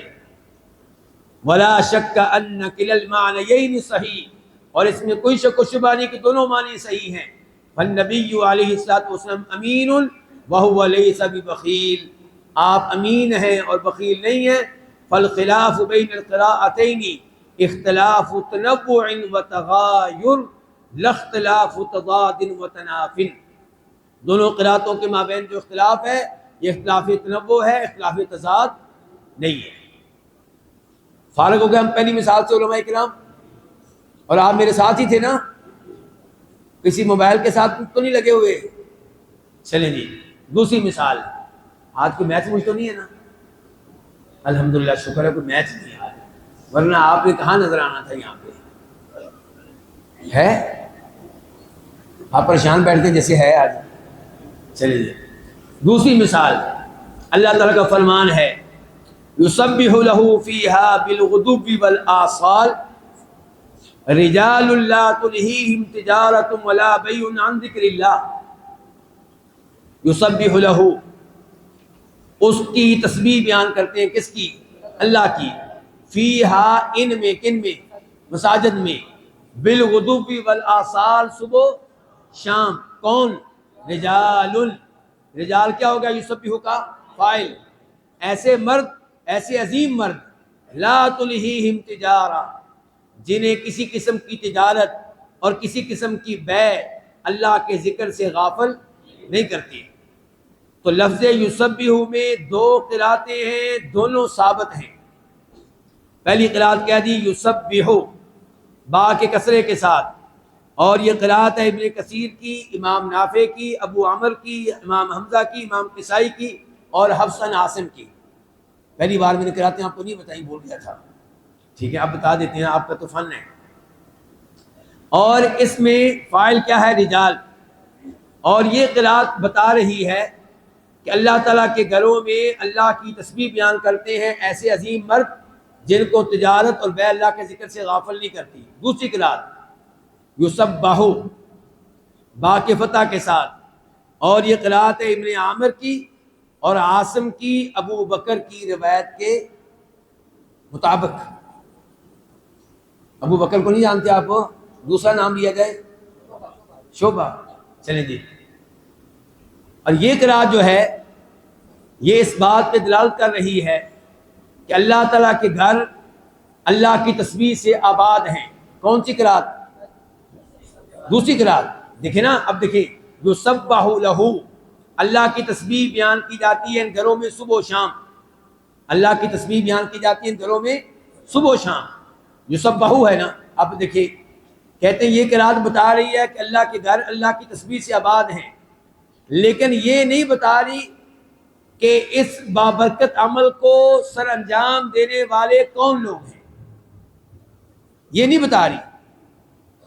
تو جب دو قراتوں کے مابین وہی تعلق ہے جو دو آیتوں کے مابین ہوتا ہے، تو ہم یہاں پہ کہیں گے کہ پہلی قرات جو ہے اس مثال میں دوسری قرات کا معنی واضح کر رہی ہے.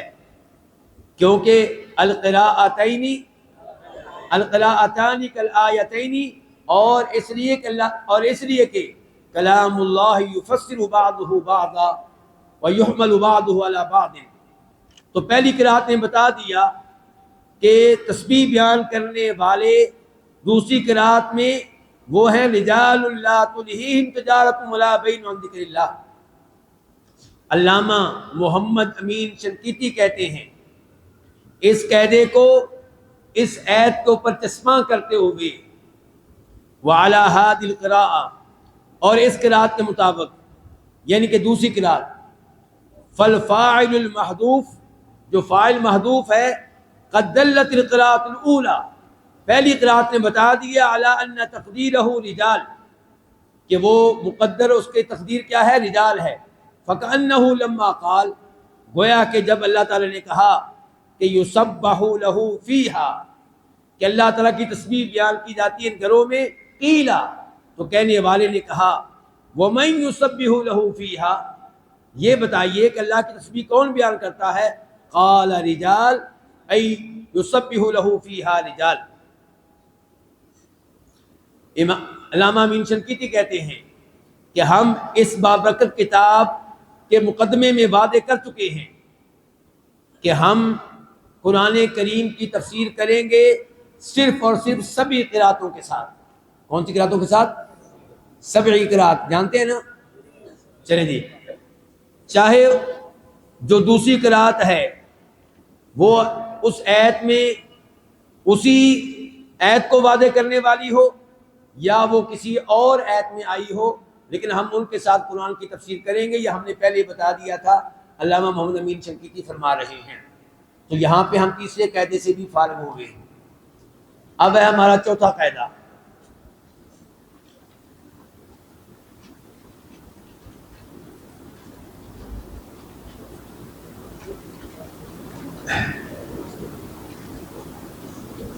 چوتھا قاعدہ ہے لا يجوز تفسیر القرآن بغیر عرفہ والمعہود من معانیہ۔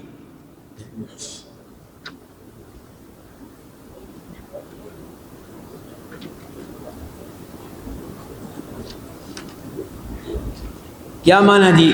قرآن کریم کی تفسیر کرنا جائز نہیں ہے اس کے عرف کے بغیر اور اس کے مشہور و معروف معنی کے بغیر۔ قرآن کریم کی تفسیر کی جائے قرآن کریم کے عرف کے مطابق اور قرآن کریم کے مشہور و معروف معانی کے مطابق۔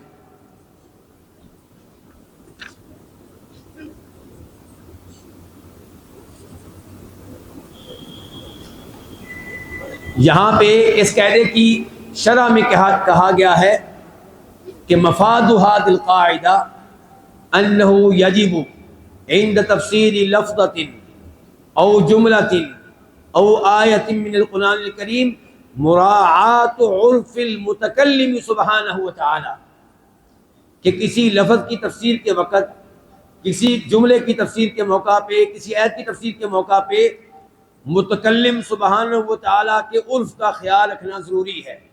متکلم کون؟ اللہ تعالیٰ۔ اللہ تعالیٰ کا عرف، اللہ تعالیٰ کی عادت، اللہ تعالیٰ کا طریقہ قرآن کریم کے دیگر مقامات میں کیا ہے، اور یہ کافی نہیں ہے کہ آپ کسی معنی کو بیان کر دیں صرف عربی لغت کی بنیاد پہ۔ کیوں؟ کیونکہ قرآن کریم مختلف الفاظ میں تصرف کرتا ہے، تبدیلی کر دیتا ہے۔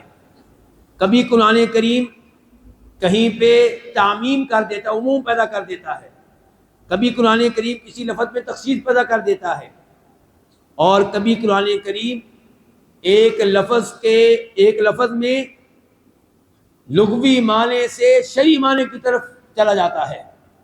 تو یہ تبدیلیاں ہوتی ہیں قرآن کریم کی وجہ سے، اس لیے صرف عربی لغت پہ اعتماد کرنا درست نہیں ہوگا۔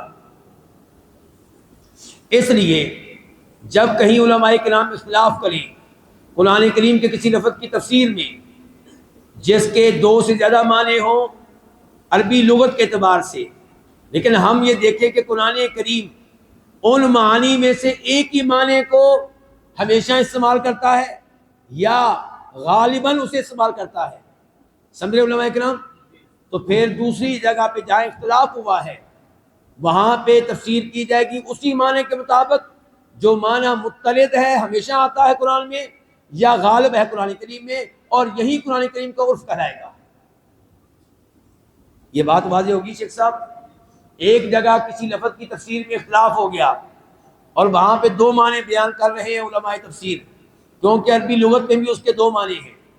لیکن ہم دیکھتے ہیں کہ یہ لفظ قرآن کریم میں جہاں پہ بھی استعمال ہوتا ہے اس کا ان دو معنوں میں سے ایک ہی معنی ہوتا ہے، یا 99%، 95% ایک ہی معنی استعمال ہوتا ہے غالباً.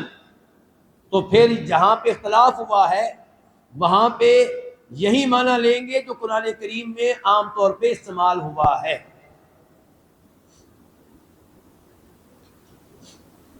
اسی لیے کہتے ہیں امام طاہر ابن عاشور، یہ بہت بڑے مفسر گزرے ہیں ماضی قریب میں، یہ ماضی بعید کے مفسر نہیں، یہ ماضی قریب کے مفسر ہیں.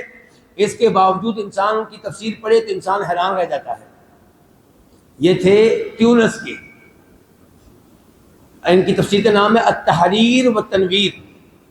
آپ پڑھیں گے تو حیران رہ جائیں گے، آنکھیں کھل جائیں گی کہ کیا یہ چیز ہے. یہ بندہ عربی لغت میں، بلاغت میں، تفسیر میں، تاریخ میں بہت ماہر ہے یہ.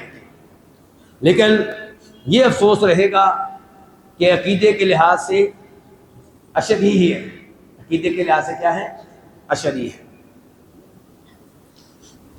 طاہر بن عاشور کہتے ہیں یحق علی المفسر، مفسر کا حق بنتا ہے، مفسر پہ واجب ہے ان یتعرف، کہ وہ پہچانے، وہ جانے عادات القرآن من نظمہ و کلمہ. مفسر پہ واجب ہے کہ قرآن کریم کی عادات کو پہچانے. کہاں سے؟ قرآن کریم کے الفاظ کے ذریعے اور قرآن کریم کے نظم کے ذریعے. اور اس معاملے میں ان کی گفتگو ختم ہوئی طاہر بن عاشور کی. اب صاحب کتاب کہہ رہے ہیں اس معاملے میں ان کتابوں سے مدد لینی چاہیے جو کتابیں کلیات القرآن الکریم کا تذکرہ کرتی ہیں. کس کا تذکرہ کرتی ہیں؟ کلیات القرآن الکریم. ان کتابوں میں سے مثال کے طور پہ المفردات فی غریب القرآن للراغب الاصفہانی، وہ بھی کلیات بیان کرتے ہیں. مثال کے طور پہ کہیں گے کہ جہاں پہ بھی یہ لفظ آئے گا اس کا معنی یہ ہوگا، یہ کلیہ ہے. اور دوسرے نمبر پہ الکلیات لابی البقاء الکفوی. نمبر 3 کلیات الالفاظ فی تفسیر بریک بن سعید القرنی. یہ ان کے معاصر ہیں، زندہ ہیں، حیات ہیں، یہ آخری جو ہیں. ان کی کتاب بڑی شاندار ہے کلیات الالفاظ فی تفسیر.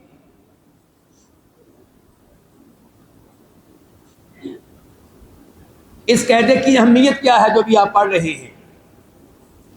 یہ بہت ہی اہمیت رکھنے والا قاعدہ ہے. یہ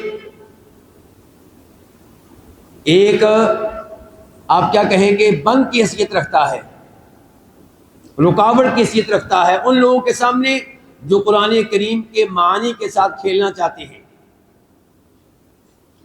یہ ان لوگوں کے سامنے رکاوٹ ہے جو قرآن کریم کی تفسیر اپنے کسی فاسد عقیدے، مذہب، مسلک کے مطابق کرنا چاہتے ہیں.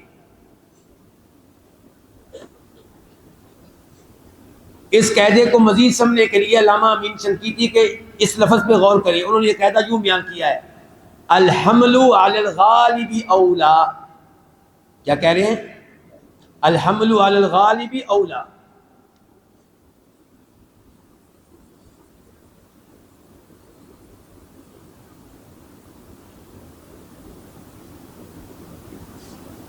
پھر یہاں پہ ایک تنبیہ ہے صاحب کتاب کی طرف سے.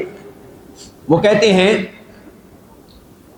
کہ کبھی ایسا ہوتا ہے کہ قرآن کریم کے کسی لفظ کے معنی میں سے ایک معنی قرآن کریم میں بار بار وہ مقصود ہوتا ہے. قرآن کریم کا ایک لفظ ہے، اس لفظ کے کئی معنی ہیں، ان معنی میں سے ایک معنی مقصود ہوتا ہے قرآن کریم میں کئی مقامات پہ. لیکن اس کے باوجود وہ عرف القرآن کے درجے تک نہیں پہنچ پاتا. اس کو آپ یہ نہیں کہہ سکتے کہ قرآن کریم کا یہ عرف ہے اس لفظ کے معاملے میں. کیوں؟ کیونکہ وہ اس لفظ کے دیگر معنی کے مقابلے میں اغلب نہیں ہوتا. اگر یہ معنی بار بار آ رہا ہے اس لفظ کا تو کوئی دوسرا معنی بھی اس لفظ کا قرآن کریم میں بار بار مقصود ہے. تو اب آپ اس کو یا اس کو عرف نہیں کہہ سکتے. اس کے باوجود استدلال کیا جا سکتا ہے لیکن اس کو عرف کہنا مشکل ہو جائے گا. اس کی مثال اللہ تعالیٰ کا فرمان ہے واللہ محیط بالکافرین.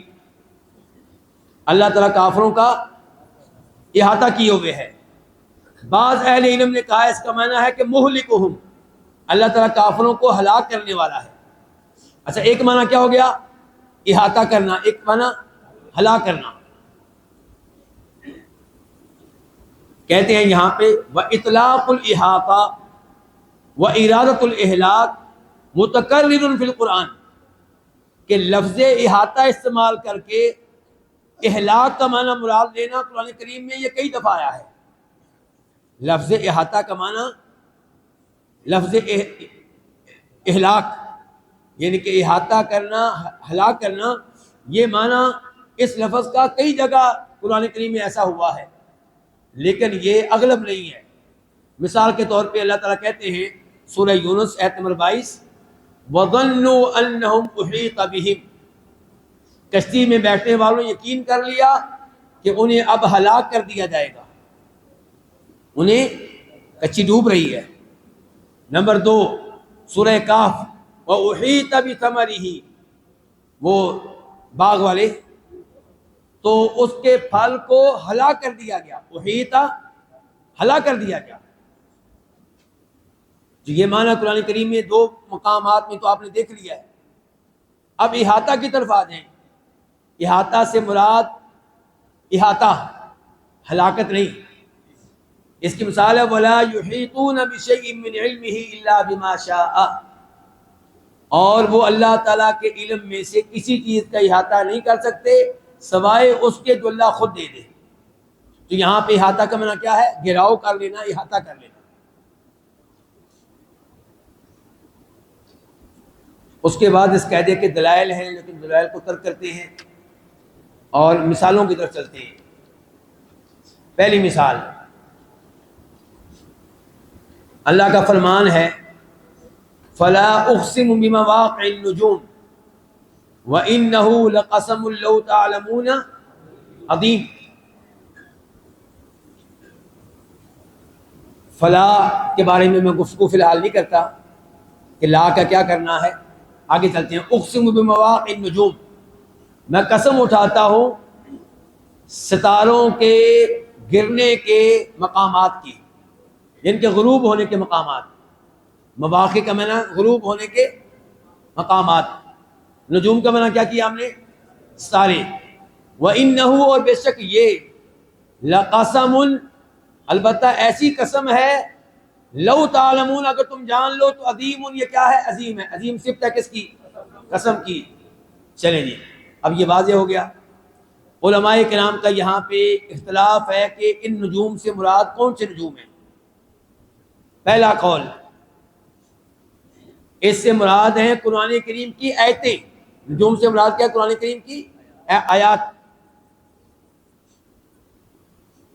اور مواقع سے مراد پھر کیا ہوگا؟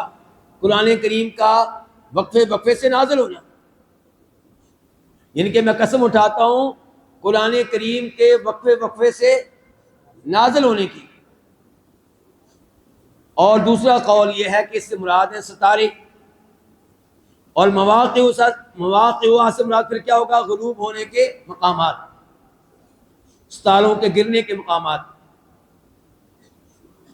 امام ابن القیم رحمہ اللہ نے دوسرا قول جو ہے وہ اختیار کیا ہے اور پہلے قول کو رد کر دیا ہے. کس قاعدے کی وجہ سے؟ جو قاعدہ بھی ہم پڑھ رہے ہیں وہ کیا ہے؟ لا يجوز تفسیر القرآن بغیر عرفہ والمعہود من معانیہ.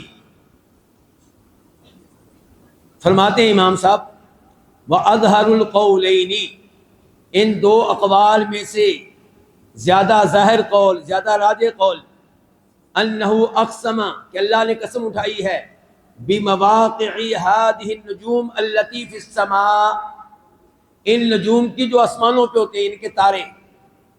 فإن اسم النجوم، دلیل کیا ہے؟ پہلی دلیل فإن اسم النجوم عند الاطلاق انما ينصرف إليها، لفظ نجوم جب مطلق طور پہ آئے تو دھیان ہمارا کدھر جائے گا؟ تاروں کی طرف جائے گا. یہی اس کا مشہور معنی ہے. یہ دلیل نمبر 2. فإنه لم تجری عادته سبحانه باستعمال النجوم في آیات القرآن ولا في موضع واحد من کتابه، اللہ تعالیٰ کی یہ عادت نہیں ہے کہ اللہ تعالیٰ لفظ نجوم کو آیات قرآن کے لیے استعمال کرے. ایسا قرآن کریم میں ایک جگہ پہ بھی نہیں ہوا. حتیٰ تحمل علیہ هذه الآیہ، حتیٰ کہ ہم اس آیت کو اس معنی پہ محمول کر سکیں. وجرت عادته باستعمال النجوم فی الکواکب فی جمیع القرآن، اللہ تعالیٰ کی عادت یہ ہے کہ اللہ تعالیٰ پورے قرآن میں لفظ نجوم کو استعمال کرتے ہیں. کس معنی میں؟ کواکب کے معنی میں، ستاروں کے معنی میں. تیسری دلیل فإن نظیر الاقسام بمواقعها هنا اقسامه بهوی الندم فی قوله والندم اذا ہوا. تفسیر القرآن بالقرآن، تفسیر القرآن کہتے ہیں کہ یہ ایسے ہی ہے جیسے اللہ کہتے ہیں والندم اذا ہوا، اور ستارے کی قسم جب وہ گرے، جب وہ غروب ہو. بالکل ایسے ہی ہے. فلا اقسم بمواقع النجوم. کتنے دلائل ہو گئے؟ 3. چوتھے نمبر پہ کہتے ہیں وَأَيْضًا، اور اس لیے بھی فَإِنَّهُ سُبْحَانَهُ يُقْسِمُ بِالْقُرْآنِ نَفْسِهِ، اللہ تعالیٰ کی ایک عادت تو پہلے بتائی، کیا؟ کہ اللہ تعالیٰ لفظ نجوم کو استعمال کرتے ہیں ستاروں کے معنی میں، نہ کہ آیات کے معنی میں. دوسری عادت فَإِنَّهُ سُبْحَانَهُ يُقْسِمُ بِالْقُرْآنِ نَفْسِهِ لَا بِوُصُولِ إِلَىٰ عِبَادِهِ، اللہ قسم اٹھاتے ہیں خود قرآن کی. اللہ قرآن میں کئی مقامات پہ قسم کس کی اٹھاتے ہیں؟ قرآن کی قسم اٹھاتے ہیں. قرآن کے بندوں تک پہنچنے کی قسم نہیں اللہ اٹھاتے ہیں. اللہ کی عادت کیا ہے؟ اللہ کا طریقہ کیا ہے؟ کہ اللہ تعالیٰ خود قرآن کی قسم اٹھاتے ہیں، قرآن کے بندوں تک پہنچنے کی قسم اللہ نہیں اٹھاتا. ہادی طریقۃ القرآن. قال اللہ تعالی صاد والقرآن ذی الذکر، قسم ہے کس کی؟ نصیحت والے قرآن کی. قرآن کی قسم اٹھائی ہے، قرآن کے بندوں تک پہنچنے کی قسم نہیں اٹھائی. یاسین والقرآن الحکیم، کس کی قسم اٹھائی ہے؟ قرآن کی. قاف والقرآن المجید، کس کی قسم اٹھائی ہے؟ قرآن کی. حامیم والکتاب المبین، کس کی قسم اٹھائی ہے؟ قرآن کی. یہ امام صاحب کی گفتگو آپ کو مل جائے گی مفتاح دار السعادہ میں. کہاں مل جائے گی؟ مفتاح دار السعادہ، امام القیم رحمہ اللہ کی کتاب ہے. وقال فی موطن آخر، ایک اور جگہ پہ امام صاحب کہتے ہیں وَيُرَجِّهُ هَذَا الْقَوْلَ أَيْضًا، اس قول کو راجح قرار دینے کے لیے ہمارے پاس ایک اور دلیل بھی ہے. وہ کیا؟ کہ ان النجوم حیث وقعت فی القرآن فالمراد منها الکواکب، کہ قرآن میں جہاں پہ بھی نجوم آئے اس کا معنی کواکب ہے. كقوله تعالی وادبار النجوم وقوله والشمس والقمر والنجوم. اور یہ ان کی گفتگو آپ کو مل جائے گی ان کی کتاب التبیان فی ایمان القرآن میں. آخری مثال اور درس کا بالکل اختتام. یہ مثال کیا ہے؟ والمحصنات من الذین اوتوا الکتاب من قبلکم. یہاں پہ ایک احتمال یہ ہے کہ آپ الذین اوتوا الکتاب سے مراد لیں اہل کتاب، یہودی اور عیسائی. اور دوسرا معنی یہ ہے کہ آپ اس سے مراد لیں وہ سب جن کو کوئی نہ کوئی کتاب دی گئی، تورات، انجیل، زبور داود، صحف ابراہیم، جو بھی کتاب دی گئی. تو یہاں پہ صاحب کتاب کہتے ہیں، بعض علماء کرام کا یہ موقف ہے کہ لفظ کتاب اس آیت میں عام ہے ہر اس کتاب کے لیے جو آسمانوں سے نازل ہوئی. چنانچہ اس کے عموم میں داخل ہو جائے گی داود علیہ السلام کی زبور بھی، ابراہیم علیہ السلام کے صحیفے بھی. لیکن امام القیم رحمہ اللہ نے اس قول کو رد کیا. کیا کہتے ہوئے؟ وَأَمَّا قَوْلُهُ، کہنے والے کا یہ کہنا، ان الکتاب عام، کہ کتاب لفظ عام ہے، فی قولہ والمحصنات من الذین اوتوا الکتاب میں فعرف القرآن، اس آدمی کو معلوم ہونا چاہیے فعرف القرآن، قرآن کا عرف کیا ہے، من اولہ الی آخرہ فی الذین اوتوا الکتاب، لفظ الذین اوتوا الکتاب کے معاملے میں قرآن کا عرف شروع سے لے کے آخر تک انہم اہل الکتابین خاصہ، اس سے مراد کون ہوتے ہیں ہمیشہ؟ یہودی اور عیسائی. وعلیہ اجماع المفسرین والفقہاء واہل الحدیث، اور اسی پہ اجماع ہے مفسرین کا، فقہاء کا اور محدثین کا. 2 منٹ میں ایک مثال اور ہو جائے، 2 منٹ ہے نا ہمارے پاس، تیسری مثال لے لیں آپ. اور قاعدہ کیا پڑھ رہے ہیں ہم؟ لا یجوز تفصیل القرآن بغیر عرفہ والمعہود من معانیہ فأینما تولوا فثم وجہ اللہ، تم جدھر بھی منہ کرو گے ادھر کیا ہے؟ اللہ کا چہرہ ہے. بعض علماء کرام نے، اور وہ سلف میں سے ہیں بعض علماء، انہوں نے وجہ اللہ کی یہاں پہ تفسیر کی ہے قبلۃ اللہ، اللہ کا قبلہ، جدھر بھی منہ کر کے نماز پڑھو گے ادھر ہی اللہ کا قبلہ ہے. ان میں سے ایک ہے امام مجاہد، فقد قال فی تفسیرها فتم قبلۃ اللہ، اور اسی کو اختیار کیا عام طور پہ امام ابن تیمیہ رحمہ اللہ نے بھی، لیکن ان کے شاگرد ابن القیم یہاں پہ استاد صاحب کے ساتھ نہیں ہیں. فثم وجہ اللہ کے معاملے میں ابن القیم اپنے استاد کے ساتھ نہیں ہیں، انہوں نے بڑے دلائل دیے ہیں، لیکن میں یہاں پہ صرف وہ دلیل ذکر کروں گا جس کا ہمارے موضوع سے تعلق ہے. کہتے ہیں کہ الوجہ المضاف الی اللہ، لفظ وجہ جب کہ وہ اللہ کی طرف منسوب ہو تو اس کا معنی وہی کیا جائے گا جو عام طور پہ اس لفظ کا معنی قرآن کریم کے دیگر مقامات پہ ہوتا ہے. وہ کیا؟ اللہ کا حقیقی چہرہ. کہتے ہیں الصحیح فی قولہ فتم وجہ اللہ، صحیح موقف یہ ہے اس آیت کے بارے میں انہ کسائر الآیات التي ذکر فیہا الوجہ، کہ لفظ وجہ کا یہاں پہ وہی معنی لیا جائے جو ان تمام آیات میں آپ مراد لیتے ہیں جہاں پہ اللہ کا وجہ آیا ہے. فإنہ قد اضطرد مجیئہ فی القرآن والسنہ مضافا الی الرب تعالی علی طریقۃ واحدہ، پورے قرآن میں جہاں پہ بھی لفظ وجہ اللہ آیا اس کا ایک ہی معنی لیا گیا، اللہ کا چہرہ. فلیس فیہ معنیان مختلفان فی جمیع المواضع، سارے مقامات پہ ایک ہی معنی مراد ہے، 2 معنی مراد نہیں ہیں، سوائے اس معنی کے، سوائے اس مقام کے فسمى وجہ اللہ.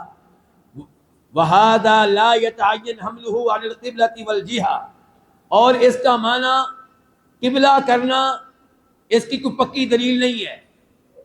ولا یمتنع یراد به وجہ رب حقیقہ، اور اس سے اللہ کا حقیقی چہرہ مراد لینا اس میں کوئی رکاوٹ بھی نہیں ہے. آخری لفظ بالکل کہتے ہیں فحملہ علی مواردہ ونظائرہ کلھا اولا، اس لیے اس کو اسی معنی پہ محمول کرنا بہتر ہوگا جو اس کے نظائر میں پورے قرآن میں آیا ہے. واللہ تعالی اعلم. اللہ تعالیٰ آپ سب کو جزائے خیر دے کہ آپ لوگوں نے اپنا قیمتی وقت دیا. اللہ تعالیٰ آپ لوگوں کے علم و عمل میں، آپ لوگوں کے رزق میں برکتیں ڈالے، اور اللہ تعالیٰ اس مجلس میں شریک ہونے کی وجہ سے ہم سب کے گناہ معاف فرما دے. وصلی اللہ تعالیٰ علی نبینا محمد وعلی آلہ وصحبہ اجمعین.